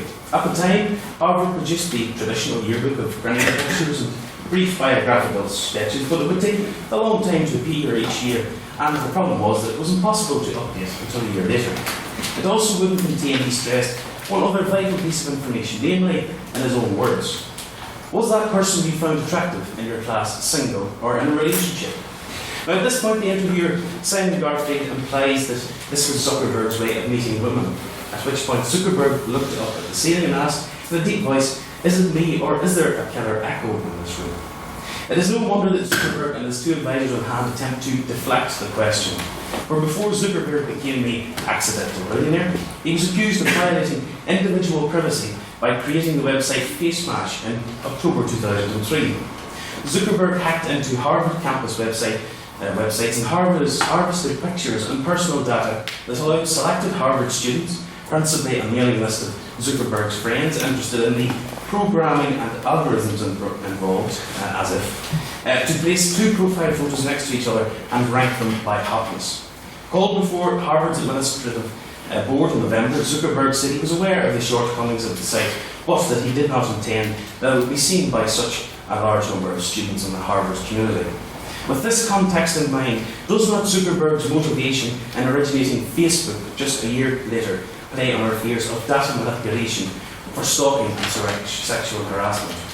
And this brings me to one of the chief reasons why we should fear Zuckerberg at this present moment in time of his organisation, of course, Facebook. As we speak, Facebook are trialling a new opt-in dating app which Zuckerberg revealed at a conference in May. With Facebook expanding into online dating services, the face smash dream is at last becoming a Facebook reality. This should make it easy for Facebook's hottest persons to match with equally attractive people, leaving us mere trolls to mingle with each other. And after a brief honeymoon period, you can be sure that the data will leak, offering us all the unique opportunity to discover, based on vigorous computer analysis, how happy we all are. If I'm a 2.5 at best, surely Mr. Bryson is a surefire 4. That's President Mr. Dobbin is bound to rank a solid 7. Romance, of course, is a transactional, and after all these years away from face smash, after all this time encouraging users to be more open to share personal data relating to every facet of their lives, Zuckerberg can finally determine a precise formula based on the value each person brings to a potential match to start a relationship. Maybe our fears that Mark Zuckerberg has molded Facebook to become an undemocratic, user-exploited, publicly unaccountable monster will be shown to be unfounded when in a few years' time we're all married to Russian bots. Zuckerberg has emphasised endlessly that his Facebook ideology does not care about profit and told the Times in 2008 that it centres on the concept the world would be a better place if we had to share more to make the world more open and to help promote understanding between people. If Zuckerberg does not really care about profits, why then is Facebook not a non-commercial platform, and why does it use targeted advertising? I would contend that the concept of sharing more in Zuckerberg's ideology is merely an euphemism for trading our personal data and user behaviour data to third parties for profit. And it seems, in this case, Zuckerberg's vision of a better world with Facebook is a more commercialised one with a surveillance economy. The true end users of Facebook are the marketeers and the advertisers who desire to reach and to influence. It is they who are Facebook's paying customers, which Facebook reputedly earning $40 billion in revenue in 2017 by selling ads on its network. We are the product. We are the unpaid workers. The countless hours that we spend on our profiles constitute the unpaid labour upon which Zuckerberg has made his fortune.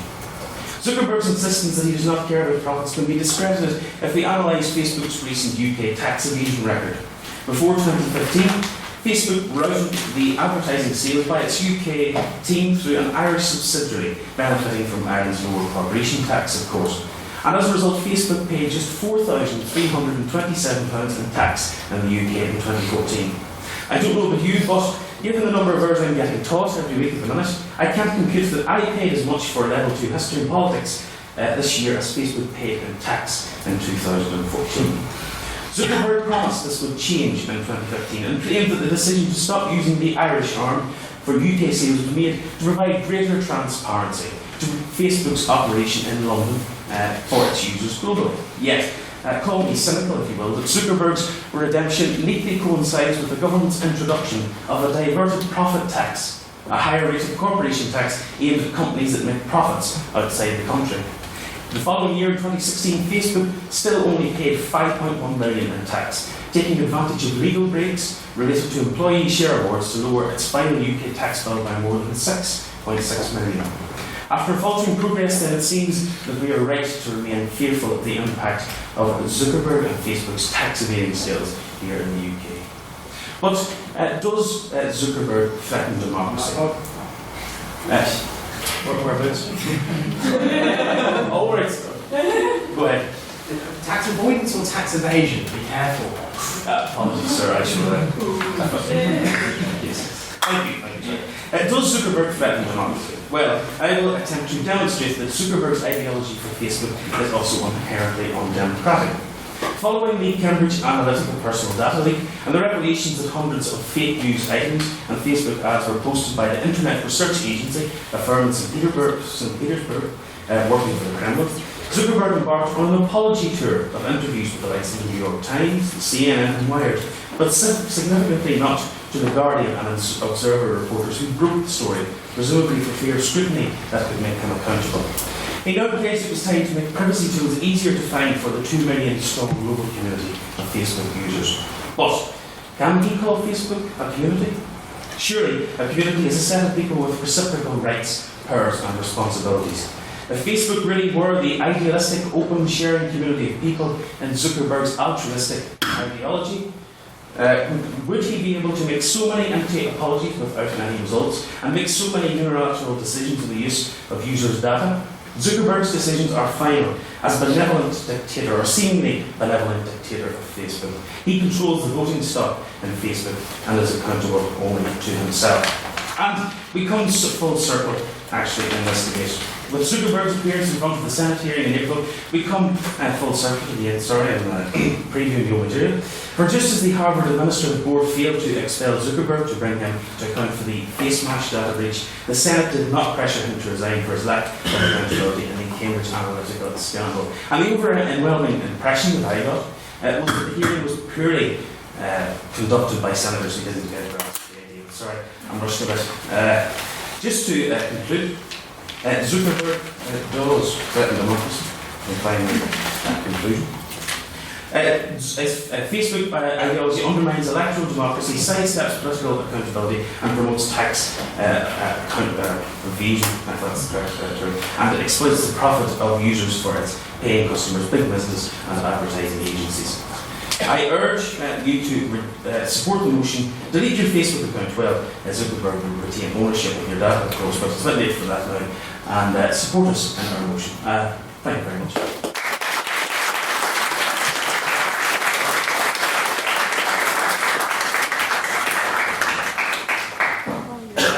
Thank you, Mr. McConaughey, for his fine speech, and could you please pass me that water, Jay?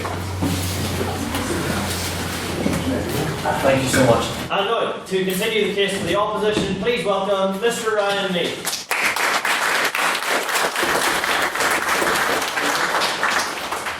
So, thank you. So, yes, just to do some quick points so we'll get through here. Right, so second problem. I'll get through it, isn't there? So, in regards to data protection, right, when Mark Zuckerberg was a student, it was nowhere near what it is today. And as for that system that he created, although it was an inspiration, the system he later created with Facebook, it is not the same system. So the whole matching thing is a whole straw. So really, just disregard that. Facebook is commercial, but it is to allow it to exist. Servers cost money to run. It also costs money to program and to pay people to maintain it. And also, of course, the advertising model makes it free, therefore accessible. And finally, as regards to the US Senate hearing, it was an utter travesty, but you'll find that the EU hearing was for much better listening. So, right. So yeah, it's always interesting to hear these sort of topics as a computer scientist, and in particular, a computer scientist has a penchant for data analysis. To hear the proposition tonight is much like hearing early man discussing the dangers of fire, and thus making the argument that we should fear Prometheus. A lot of the stuff you brought up is not unique to Facebook, and indeed is risked through all social networking in general. Well, I can say this with complete confidence. No, thank you. I can say this with complete confidence that focusing on Mark himself is to miss the mark with regards to actually understanding the situation, and is doing a disservice to the infinitely more useful discussion we could be having regarding the social utilities and the challenges that they present. A terrible thing it is to fear and to forget to think. Fear is an inherently catastrophizing emotion that exaggerates its source naturally. Fear is for running away. Well, I can assure you all tonight, there is no running away from this brave new world the age of information has in store for us. And if we are to meet it and overcome its challenges, then we must do so with courage and a clear head. For if fear is the emotion of running away from the threat, then courage is the emotion of facing it, and thus is the catalyst for change, progress, and resolution. So I invite you all tonight to have courage and to take heart, because contrary to the proposition's belief, it is Mark Zuckerberg and his kind who are, in actual reality, in fear of us. And rightly so, as we have already laid down the hammer on their exploitative practices with regards to our data in the form of the GDPR, which was implemented on the 25th of May this very year, which completely and utterly discounts all of those concerns that first prop have brought along. So no longer do we have to put up with confusing terms and conditions designed to obfuscate dodgy data practices. No longer are we afflicted with passive opt-out tick boxes with triple negatives in their descriptions. No longer are we in the dark about how our data is being used and where it's stored.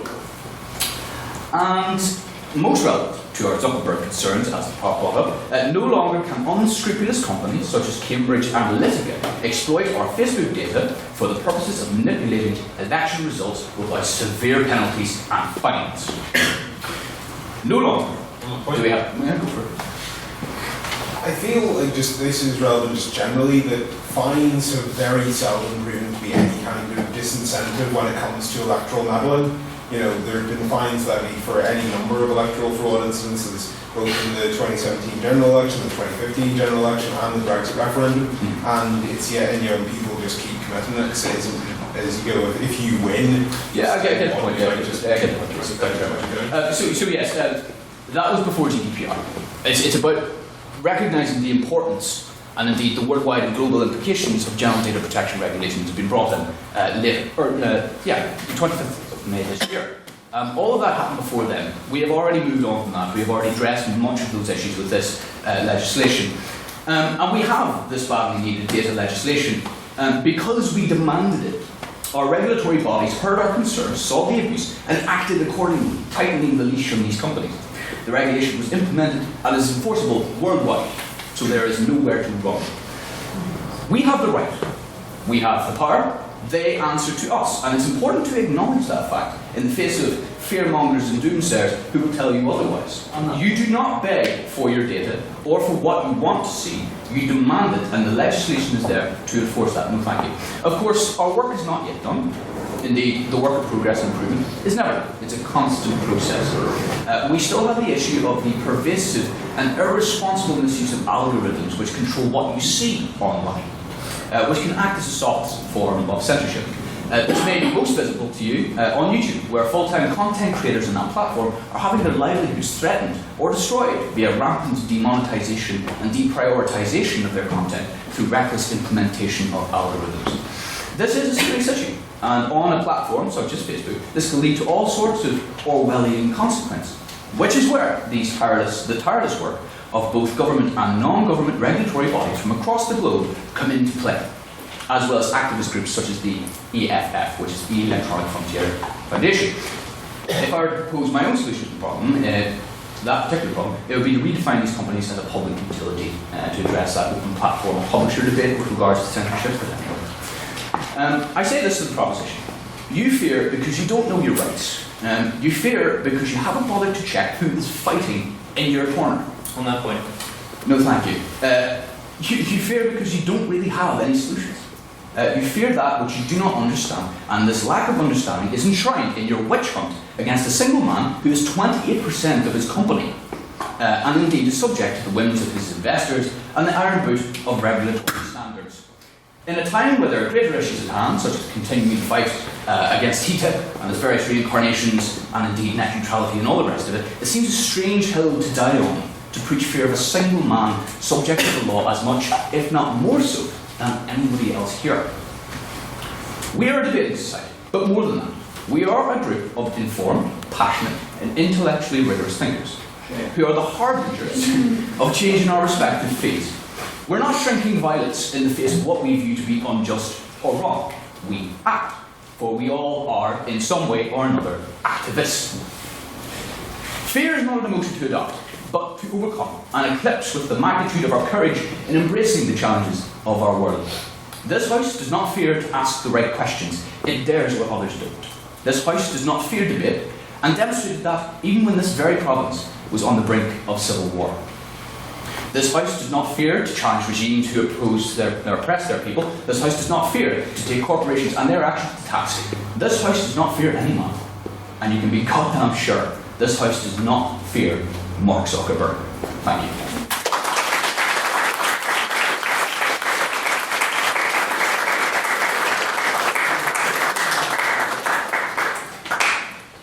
Thank Mr. Neal for his speech, and to conclude the case for the proposition, please welcome Ms. Ciara Swale.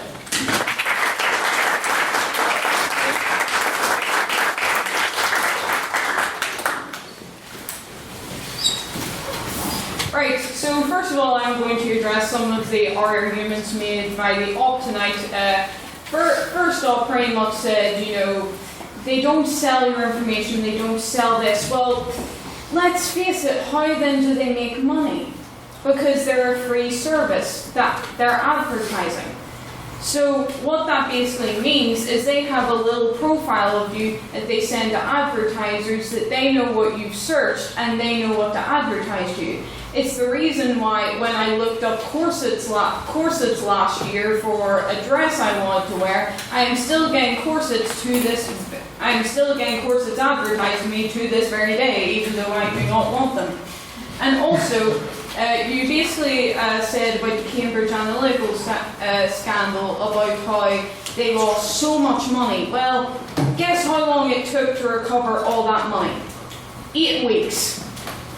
That's how big of a company Facebook is. And we can't deny that. We can't say that, we're going to take them down if they do something bad, because they just have so much power over our daily lives. On that point. Because how did we all know about this tonight? How was this event advertised? On Facebook. How did the speakers communicate today? On Facebook. Facebook controls so much of our daily lives, and personally, I don't like that Facebook has that much power over what I do in my life. Like, I'm a person that tries not to have anything have so much power over me. I don't drink, don't do anything like that.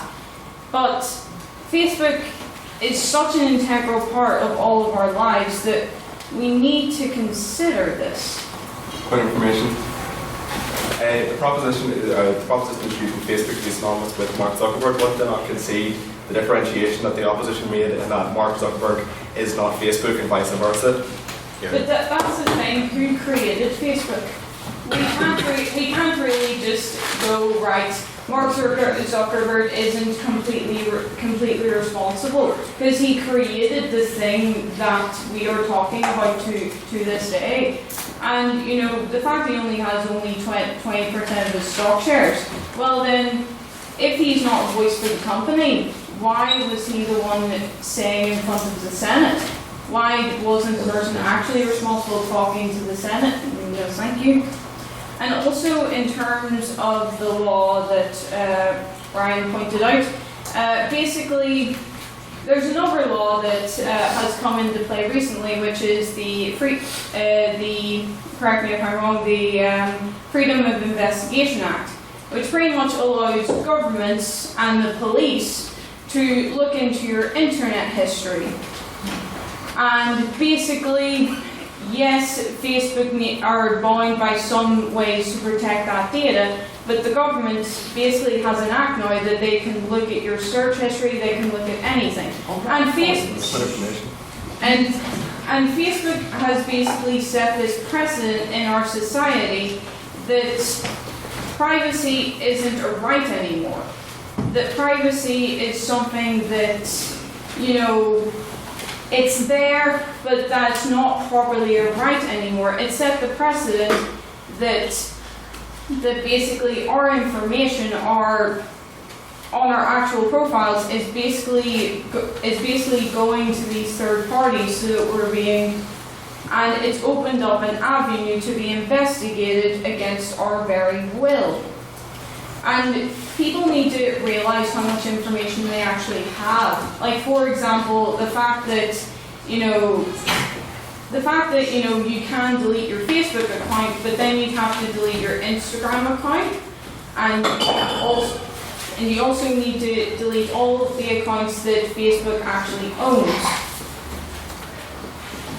And basically the fact that, and also I need to bring into context the fact that really emphasize the fact that because of Facebook, we have opened up ourselves to be investigated. That if you say something online, if you say something online, that can go everywhere. And also, Ryan downplayed the fact that that the algorithm picks and chooses what you see, but that actually has a great impact on journalism, because print journalism has gone way down. So what they're going to do, they're going to turn to Facebook. And what do they want? They want clicks. So what are they going to do? No, thank you. So what are they going to do? They're going to use clickbaity titles that basically don't properly address the subject to get clicks. Like, for example, there's a story of a doctor who basically got Ebola, and this Ebola in America. And what ended up happening was the actual story was that he was able to get into quarantine without being affected by this virus, without them being contagious. No, thank you. But what ended up happening on Facebook and what happened with the media companies wanting to get those clicks, what happened was that suddenly the fear-mongering started. Ebola in America, everyone needs to fear. And we have to consider this, the fact that journalism, the integrity of journalism is being undermined because of Facebook's algorithm and these companies want to appease that because it's the only way that they can make money anymore. And that is why we should all fear Facebook. Thank you very much.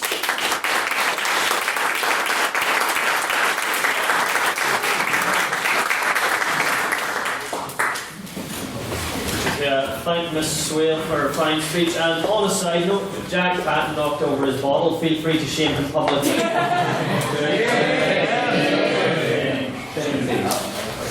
Right, and now to close out the case for the opposition and the debate as a whole, please welcome our technology officer, Mr. Jake Cairn.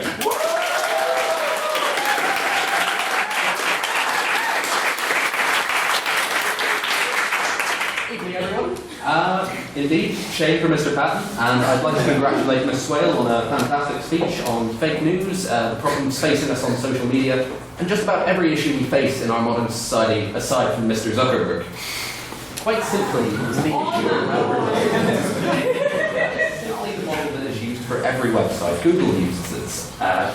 Most of the other social media websites use it. I'm not going to go into an exhaustive list. Facebook is one of the early adopters, however they cannot be blamed for the advertiser system, especially bearing in mind that the advertisers come to Facebook, not the other way around. It's not as if Facebook is going around on the street, Zuckerberg in his car, coming up to the car and saying, here, you want to buy some info?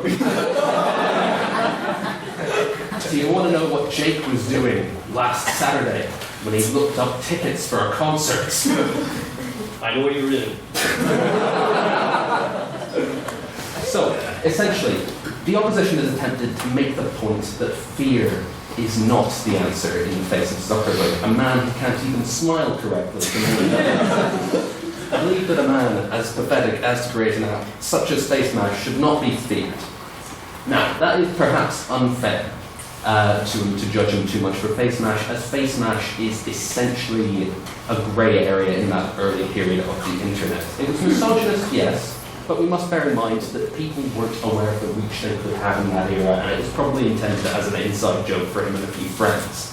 Morally dubious, yes, but I don't believe there was genuine malintent in that sort of beyond that, I'd like to point out that Zuckerberg has been made out to be this grand, omnipotent deity of chaos who will destabilise our society, who will destroy our democracy, get Trump into power, destabilise small African governments for the laughs, and all manner of various things. However, Zuckerberg is very much a man. As Mr. Benson pointed out, yes, humans do make mistakes. Humans do make errors, and that does always add a risk into things. However, so are most systems. Shall we give ourselves over to the algorithm Ms. Swale so gloriously denounced? Or should we leave it in the hands of humans who will make errors, but who may learn? Again, on that this point. is very... Yes. So, humans make errors, absolutely, but if you're making the same error year after year, and you keep allowing these data breaches, is that really an error, or does that show a failure of judgment on the part of months? I'll come back to that point. That's important. There is a problem of anonymity versus forces we can actually deal with, like Mr. Zuckerberg, who are out in the open. Data breaches often come as a result of faceless people who are in the background, and I will return to this point. So, Essentially, Zuckerberg is a man, as I was saying. Zuckerberg is a man, he weighs 154 pounds. He would be, if he were a boxer, a middleweight. Not even middleweight, sorry, a super welterweight. I love these names. Essentially, let us take this example of the boxer. Assume he entered into some amateur boxing match to settle a feud with Elon Musk. 165 pounds. He is firmly into the middleweight category. He is much far above Elon Musk. And morally, you can take this same approach. Zuckerberg is only one of many threats we face in our modern society, and I feel we need to acknowledge that. On that Fear point, must be relevant. Yes, or relative. the difference is a lot of those people don't have a net worth of $60 billion. That is true. However, arguably, as Mr. Zuckerberg is a public figure, that makes him much more accountable than other people. He has power, but not necessarily... No, thank you. He has power, but he's not necessarily untouchable, whereas someone who has a net worth of, say, 20 quid that has access to everyone's data is much more dangerous. For example, let us take the example I mentioned earlier of the faceless aspect. The idea that there are so many people hanging around in the background like Cambridge Analytica. As I mentioned earlier, I can find so many pieces of mundane information about Zuck. I can find his nickname from university. I can say it's called Princely and Zuck at that point. I can say that his weight, as I mentioned, is potential boxing class. I can say that he can't drink water properly, based on so much footage of him. However, can we say the same of, I believe, Alexander Nix, the head of Cambridge Analytica, or as it's now known, Data, I believe? I don't know how to pronounce it. So, essentially, there are all these people behind the scenes who are carrying out all these heinous acts, who are effectively dodging the system, possibly even unbeknownst to Mr. Zuckerberg, thereby making them much more dangerous. People who have access who Zuckerberg simply didn't think to acknowledge. On that point. Yes. If Zuckerberg then is failing to deal with the issues, isn't that then a reason for us to fear him? Because if he's failing to do it, and he's allowing these faceless entities to step up and then use that data, I'd regard that as actually very terrifying. I'm not saying he isn't the thing. I am saying that he is part of a wider cultural phenomenon, and that the fear we feel must be relative to the situation we find ourselves in. We are essentially at the moment looking at the grand leviathan that is social media and the internet, and trying to figure out how that is working. And essentially in the process, we have certain concerns that have never been considered before. All these mundane pieces of information that we can now search up are now going into the hands of advertisers, and people likely didn't think twice. The system established itself, and now it is there.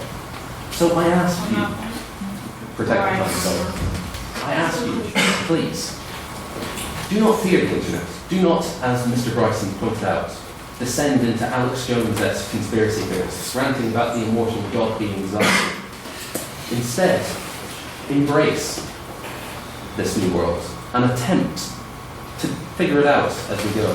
Mr. Zuckerberg has done many things, some of them bad, some of them good, some of them really weird.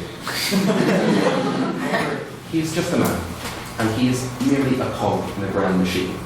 Therefore, I argue that we must not fear him, and that we must rise to the occasion.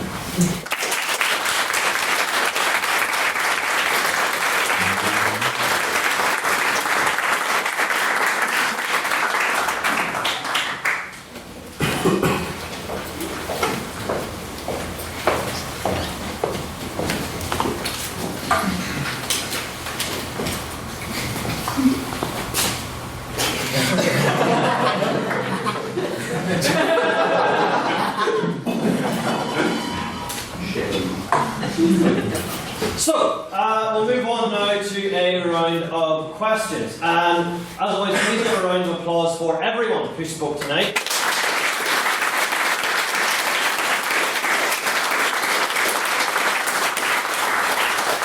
When I say say what a brilliant turnout it is we have. I think the highest of this year, actually. So, thank you all very much for showing up. So, well, now, as I said, move on to questions. It's we've only got about almost 10 minutes left before we need to start hurrying on. So, I'll ask everyone, if you can, to keep your questions and answers as brief as they can be, although I know it can be difficult to communicate things. So, we will firstly go to, if anyone has any questions for the proposition.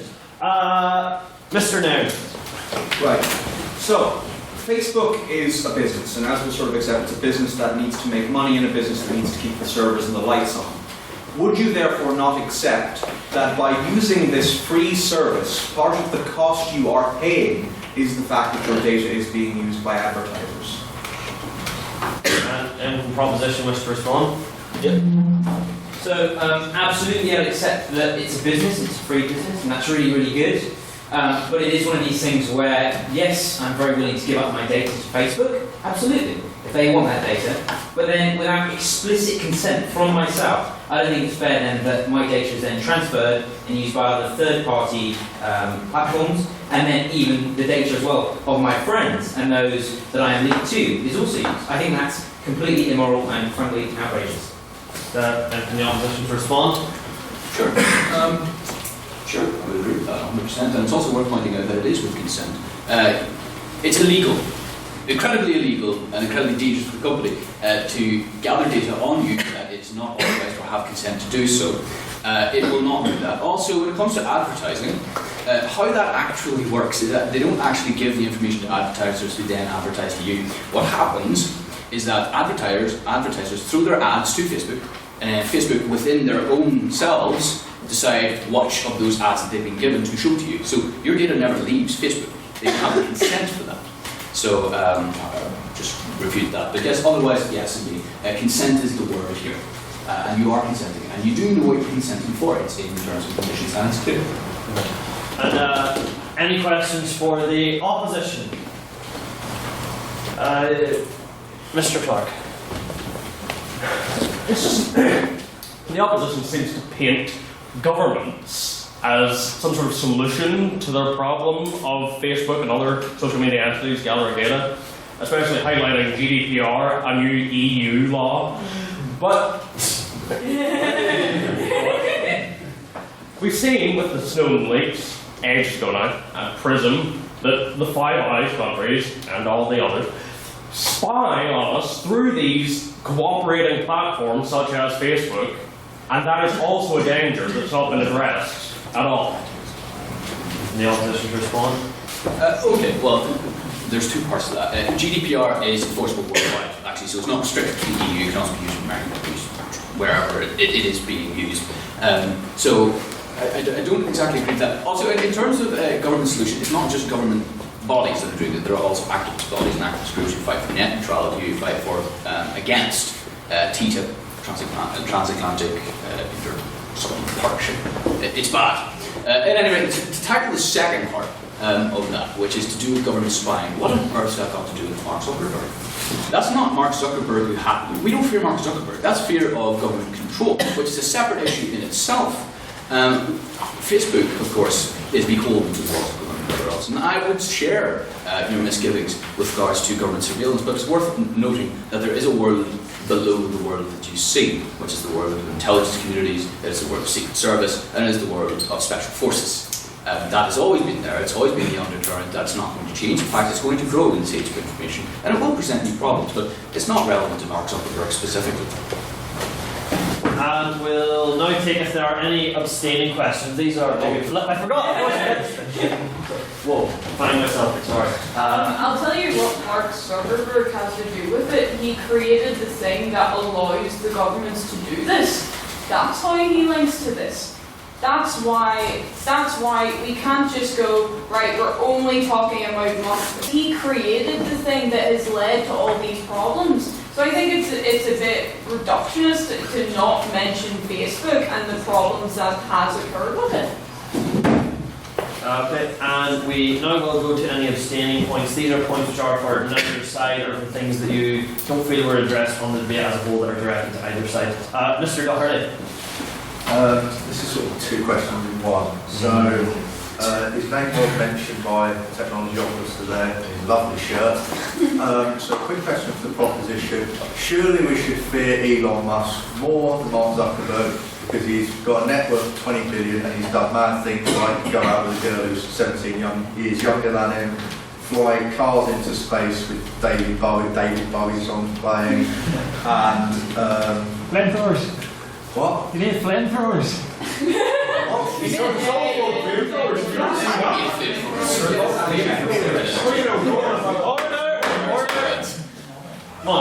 And also smoking on a radio show. So surely we should fear him more. And for the opposition, surely we should fear a man is that mental in response to you saying that Mark Zuckerberg is only a man. I feel like that is two questions, and I think you were cheating. It's not me. I'll go to the proposition first to respond. Well, yeah, I think it's interesting that reference was made to fearing Elon Musk more. I think you can fear both, if I'm honest. I think you can absolutely fear Zuckerberg and still fear Elon Musk. I'm not sure entirely that I'm here to make an argument necessarily about fearing him more, because I think you should be fearful of, on the basis of different reasons. In a large way, I think you should almost fear Zuckerberg for fear of ineptitude, and the fact that he is, so vulnerable seemingly to data breaches, and is so willing as well to cut them off. So on that basis, fear both, or don't fear Elon Musk. Or the opposition, if you wish to. I do agree, we should fear Elon Musk more. He is extremely worse.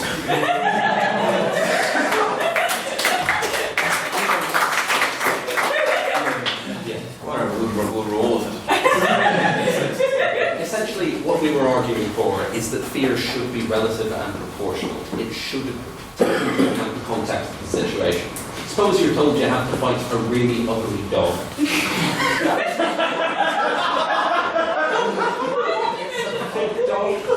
It doesn't look good. It looks a little creepy. It's probably got rabies. But then suppose that someone who is forcing you to fight this dog then offers the option of fighting a lion while the adversarial state is tipped to your leg hair.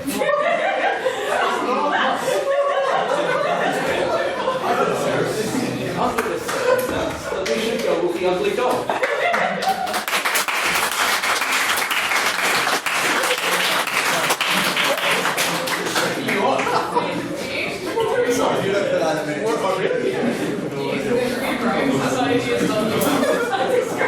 Calm down, people. There are no ugly dogs. Alright, so we'll go now to any questions for the proposition. Mr. Thornton. Thanks. There's a lot of rhetoric from the proposition regarding Mark Zuckerberg, and especially one of your responses here, the point of that he created this platform for the governments to allow this. Mark Zuckerberg is one man sitting on the board of directors within his company. He is not the sole person that is leading the charge within Facebook. Facebook has shareholders now, which can also hold the company to account. So this rhetoric of Facebook continuing to provide a platform for the NSA or GCHQ to look at people's data, if you're that concerned, well then don't put up the data that you don't want the NSA or GCHQ or MI5 looking at you. And if you're really that concerned, or if you really do think down those lines, then maybe it's time for you to remove your Facebook account and your Instagram account. Proposition, wish to respond?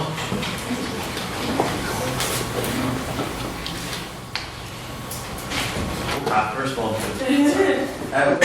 In response to your statements, Zuckerberg was just the head director on Facebook. There has been a lot of talk recently, actually, in the Financial Times, that Zuckerberg unpopularly actually gained majority rights in Facebook and geopath structure, and these have been complete control of all voting rights and company decisions, and therefore we would believe that Zuckerberg has a much larger role in terms of that. You would say go for that. And the opposition wish to respond? Well, actually, the proposal that they're actually talking about was rejected So that's not actually the case. He is the face of the company, the majority stakeholder, of course, but he does not have say in every single policy, every single decision that Facebook makes. He does not say, if the entire board of directors rejects it and he approves it, it is not approved. That is not how this works. And to sort of combat the point of, well, he founded it, it's the same logic as blaming George Washington for the Iraq War because he founded America. That does not actually mean that the power he has today is actually relevant to decisions today. We'll go to any questions for the opposition. Mr. Chris Hubble.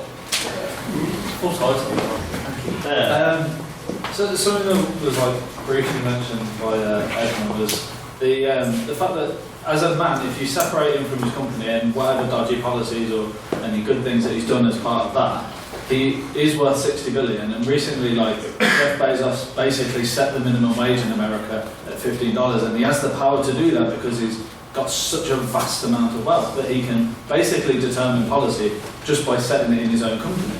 And basically, if he puts money into something, that can happen. The fact that he's got $60 billion, Mark Zuckerberg, surely that should put fear into us. The fact that if he decided to use that for any purposes, it's got a lot of potential to go down dodgy road.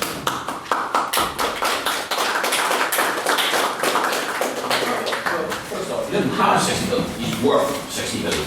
But let's say he took all of his investment out of the 60 billion. You can't pay undermine human rights in a global scheme. I mean, money counts for a lot, and to be fair, in America, it is through the law we legalised corruption and payment. I think that's quite true. But then again, why should that mean this house should pay her? We're not in American jurisdiction, we have our laws. He can't buy our politicians. But anyway, consideration of this, to say that money equals threat, or that's what we should fear, so there's people in more rich than me. I mean, why should we fear Zuckerberg over them, or fear people in general? We have our own power as a collective, why don't we use it? The proposition wish to respond. Mr. Hubble, I would agree there with your point that Facebook, by way of the fact that there's such a large company that is a trade setter in society, actually, it was actually predicted this. It's called the curse of famous, proposed in 1915 by actually a man who's become the first Jewish Supreme Court Justice in the families. He testified before a congressional committee about the dangers of large corporations, large enough that they could achieve a mere level of sovereignty in society, so powerful that the ordinary social and industrial forces are insufficient to cope with this. And so I think this can be applied very much to your point, which I would agree. I'll take now one more abstaining point. Mr. McCullen. So this is something that's not really brought up tonight, is the fact that Mark Zuckerberg is a huge proponent of AI, like more AI in our lives. Is that not something to be concerned about? Go to the opposition to respond first this time. That's a fantastic question. AI does present a hell of problems. However, in understanding AI, it's a complex topic. It's a debate itself. Actually, it was my first debate actually in this house. There are two separate forms of AI. For the sake of the troopers in the background, there is high-level AI and low-level AI. Right? Now, high-level AI is probably what you're thinking about, and where the risks are Elon Musk, Stephen Hawking, those kind of guys. Well, his whole house, he wants to make AI and everything. That's his house. The situation is this, right? High-level AI is creating a consciousness, creating something that can bring its own kind of unbundled. Low-level AI is something akin to machine learning. Right? So it's within a well-defined parameters, in a well-defined context, and it's giving free rein within that context. Is AI something to be feared? Well, that all depends, really. It's certainly a situation where once the chips out of the bottle, you can't put it back in when it comes to high-level AI. Now, bring it to Zuckerberg, because he is the focus of it. Having an AI within his house and such, that's within a well-defined parameter. It's when you connect it to the internet so that things can happen, and that is weird. However, I don't think that's something for us to fear from him in particular. It's something that anyone, I can do. I could try and code a high-level AI. It would be incredibly difficult. I'd probably be like 30, and look like 60 by the time it works. But it is possible. It's not unique to Mark Zuckerberg in this case. I don't think we should fear him as opposed to challenge him. Bringing back to my point, fear is the emotion of running away. Courage is the emotion of facing the threat. And I think courage is by far the more important emotion here rather than fear, because fear is ineffective. The proposition was to respond. Thank you for bringing up AI. I did actually bring it up in my speech, which was to do with the fact that the algorithm. Now, that's the problem here, algorithms, because algorithms, as you said about the YouTube algorithm and things like that, basically changing the way that viewing content works. And what the algorithm does, it pretty much means if you click on certain things, then more of that same thing will come up. And personally, I hate that. I hate that basically if I click on something, because I'm a left-leaning person, but I like to learn more views. So on Facebook, what do I see? Left-wing stories again and again and again. I'm not being put forward to those views whatsoever. So thank you for bringing up AI, and that's I'm a bit worried about time, so I'll go for another round of questions if there is great interest in the room. Otherwise, I'll call to a vote. Questions for the proposition, Mr. McKine, and I'll ask, please keep your answer very brief because time. Thank you, Mr. President. I'll try and keep this question very brief. Do you think that we should, given the basis of the argument made by the proposition, do you believe that, to give an example, we should fear Victor von Frankenstein more than his monster? Proposition to respond, you have 30 seconds. Absolutely. Because it's often a situation where, yes, the monster is horrendous, and I'm sure it will go about causing destruction, but the capability lies in the hands of the creator. And the creator is always possible to further that monster, so make it even worse, or develop several new ones. So absolutely, you should fear the creator. Monsters, not so great at all. But absolutely, fear the creator, because that's the kind of machine. 35 seconds. Opposition to respond, if you so wish. I'm completely with you. You fear the monster. I don't believe that Mark Zuckerberg is going to create tons more monsters or evolve this one to a dangerous capacity. This man is still restricted by the laws, by the people, by his reputation. So he is a man that can only work within a box. So this will not be a case where he suddenly changes Facebook into a mass murdering AI that jumps out of a computer and kills you. It's not going to happen, and that's what they're trying to tell you will eventually happen. Any questions for the opposition? Mr. McGuinness. So, in the second speaker's point, they said that Mr. Zuckerberg's actions in creating Face Smash were, justified. So it was a long time ago. It was just a private joke between friends. Now, the murder of Thomas Becket in 1170 was a long time ago and started off as a private joke between friends. Any of us would argue that it was a monstrous. Do you think that the fact that it happened a long time ago, the fact that it was some private joke, actually excuses disgusting misogynistic behaviour? I think that is actually a pretty good gauge by which you can sort of judge a person's character, surely. Opposition to respond? Well, it's stressful. Yeah. No, I don't think it's stressful. Thanks. Okay, so fair enough. So, with regards to that, it's a separate discussion. You're talking about the ethics of, he created as an arrogant little student of his own goal, essentially. He basically put together this crap system, right? And it was misogynist, let's be honest. Right? That's a separate context to what he's created now. And to be honest, Facebook is bigger than him. There's a difference between a bedroom project and a multi-billion-dollar corporation and corporate entity and system that's used worldwide. There really needs to be a scale here to tackle. Does it excuse what he did there? No. None of us would even put that point forward. But it does show that people mature over time, and it needs to take that system within its own context. To extrapolate it out, or over-extrapolate it out of its context into this, I think is somewhat disingenuous. We need to tackle Facebook and Zuckerberg as the now, or at least as long as Facebook has existed, and take it in that context and look at those trends. And the trends are, there's been greater strides towards data protection. They have updated the rules and regulations. We're not done yet, as I said, progress is an ongoing process. However, there is a positive curve here in terms of protection of our rights. The issue is that, the issue is we're in this new age of information, we're in a whole new frontier. So obviously there's going to be a lot of abuse in the beginning. However, as things go on and we mature into this new age of information, our rights to privacy will evolve along with it. Do I think that we can compare those like for like? There's a very quick abstaining point. I'll take it, otherwise we'll go to a vote. This one is needed. Oh, I forget that. Why do you keep forgetting us here? It's not working. And sorry, proposition first of all. Well, yes, Mr. McGinnis, I would agree with you. Of course, the third speaker claims that Zuckerberg and his group of friends didn't realise the reach of this face match, and that this somehow excuses the more ambiguity.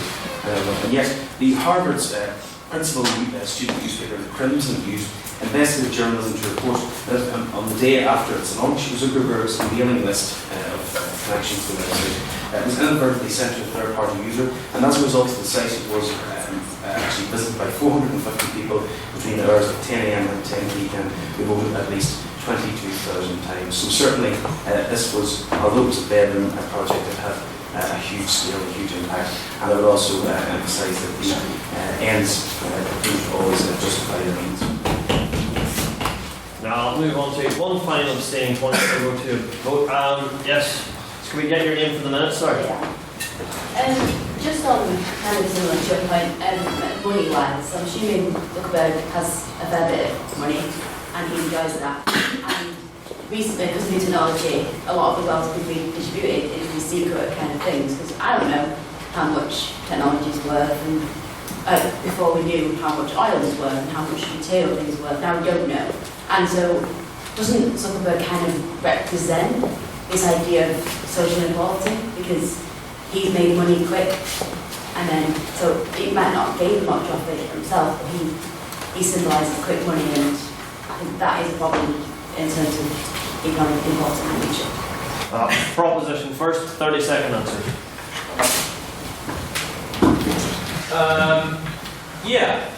It's an interesting point. I think social inequality is obviously an argument and a case that absolutely needs to be happened in this chamber at some point as well. I think it's obviously a very, very difficult topic. It is, it's money that's been made himself, so he's made it for himself. In terms of fear, I'm not sure necessarily I then fear him as a result, because self-made money.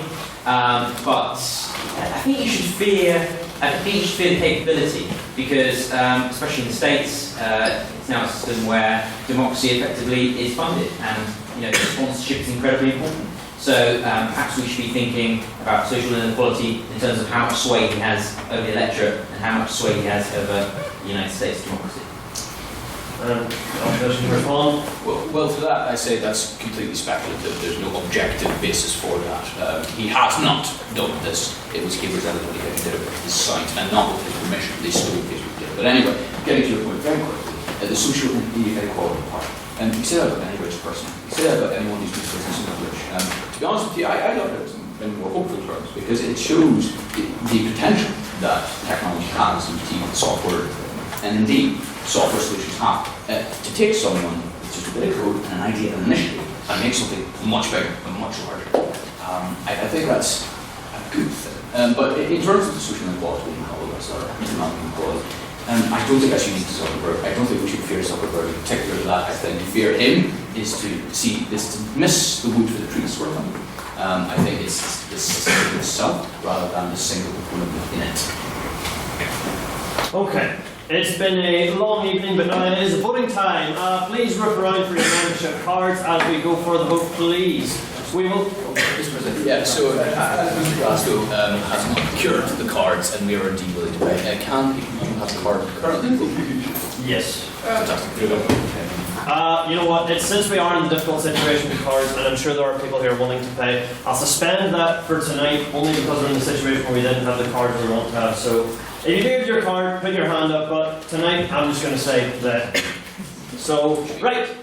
If you wish to vote in favour for the proposition, I'll reiterate, this is a speaker's ability vote. This is different from our last vote. That was what you thought coming in. The vote we're taking now is after you've heard the speeches, who do you think spoke better, whose rhetoric, linguistics were more convincing, etc., etc. So, if you would, in that case, support the proposition, please raise your hand and say aye.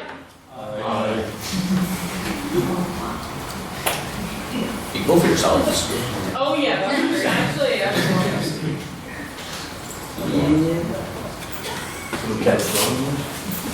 And if you wish to vote in favour of the proposition, that is these boys right here, please.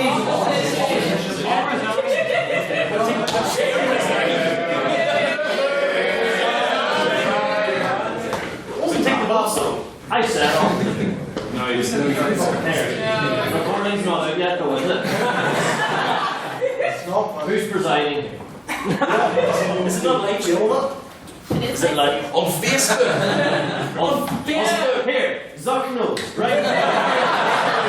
So, if you wish to vote in favour of the opposition, please raise your hands and say no. Nay.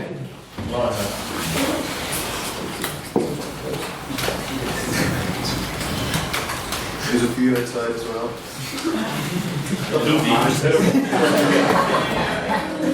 What way does the crowd vote? It's tight.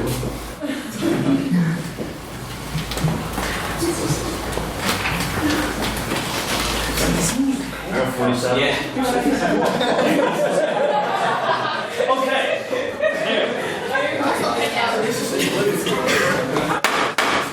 I'd like to point out Mr. Nairn was holding up some kind of co-op card, so he's officially disqualified from all further society business. Right, if you wish to abstain on tonight's motion, please raise your hands and say no. No.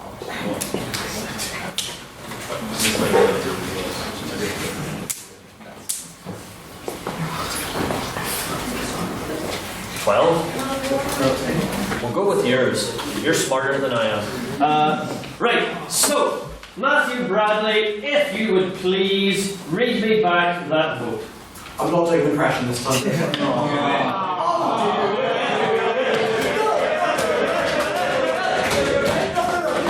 If you wanted an impression, you would have laughed first. That's not how this works. There's no second referendum on impression. And I'll tell you what else there's in the second referendum on. You're very wrong. What? Are you ruining my joke? It's very easy to ruin all my jokes, you know. There it goes. So, on tonight's motion, the vote on speakerability, there were 8 for the proposition, 50 for the opposition, and 13 abstentions at the end. The nays have it! The nays have it!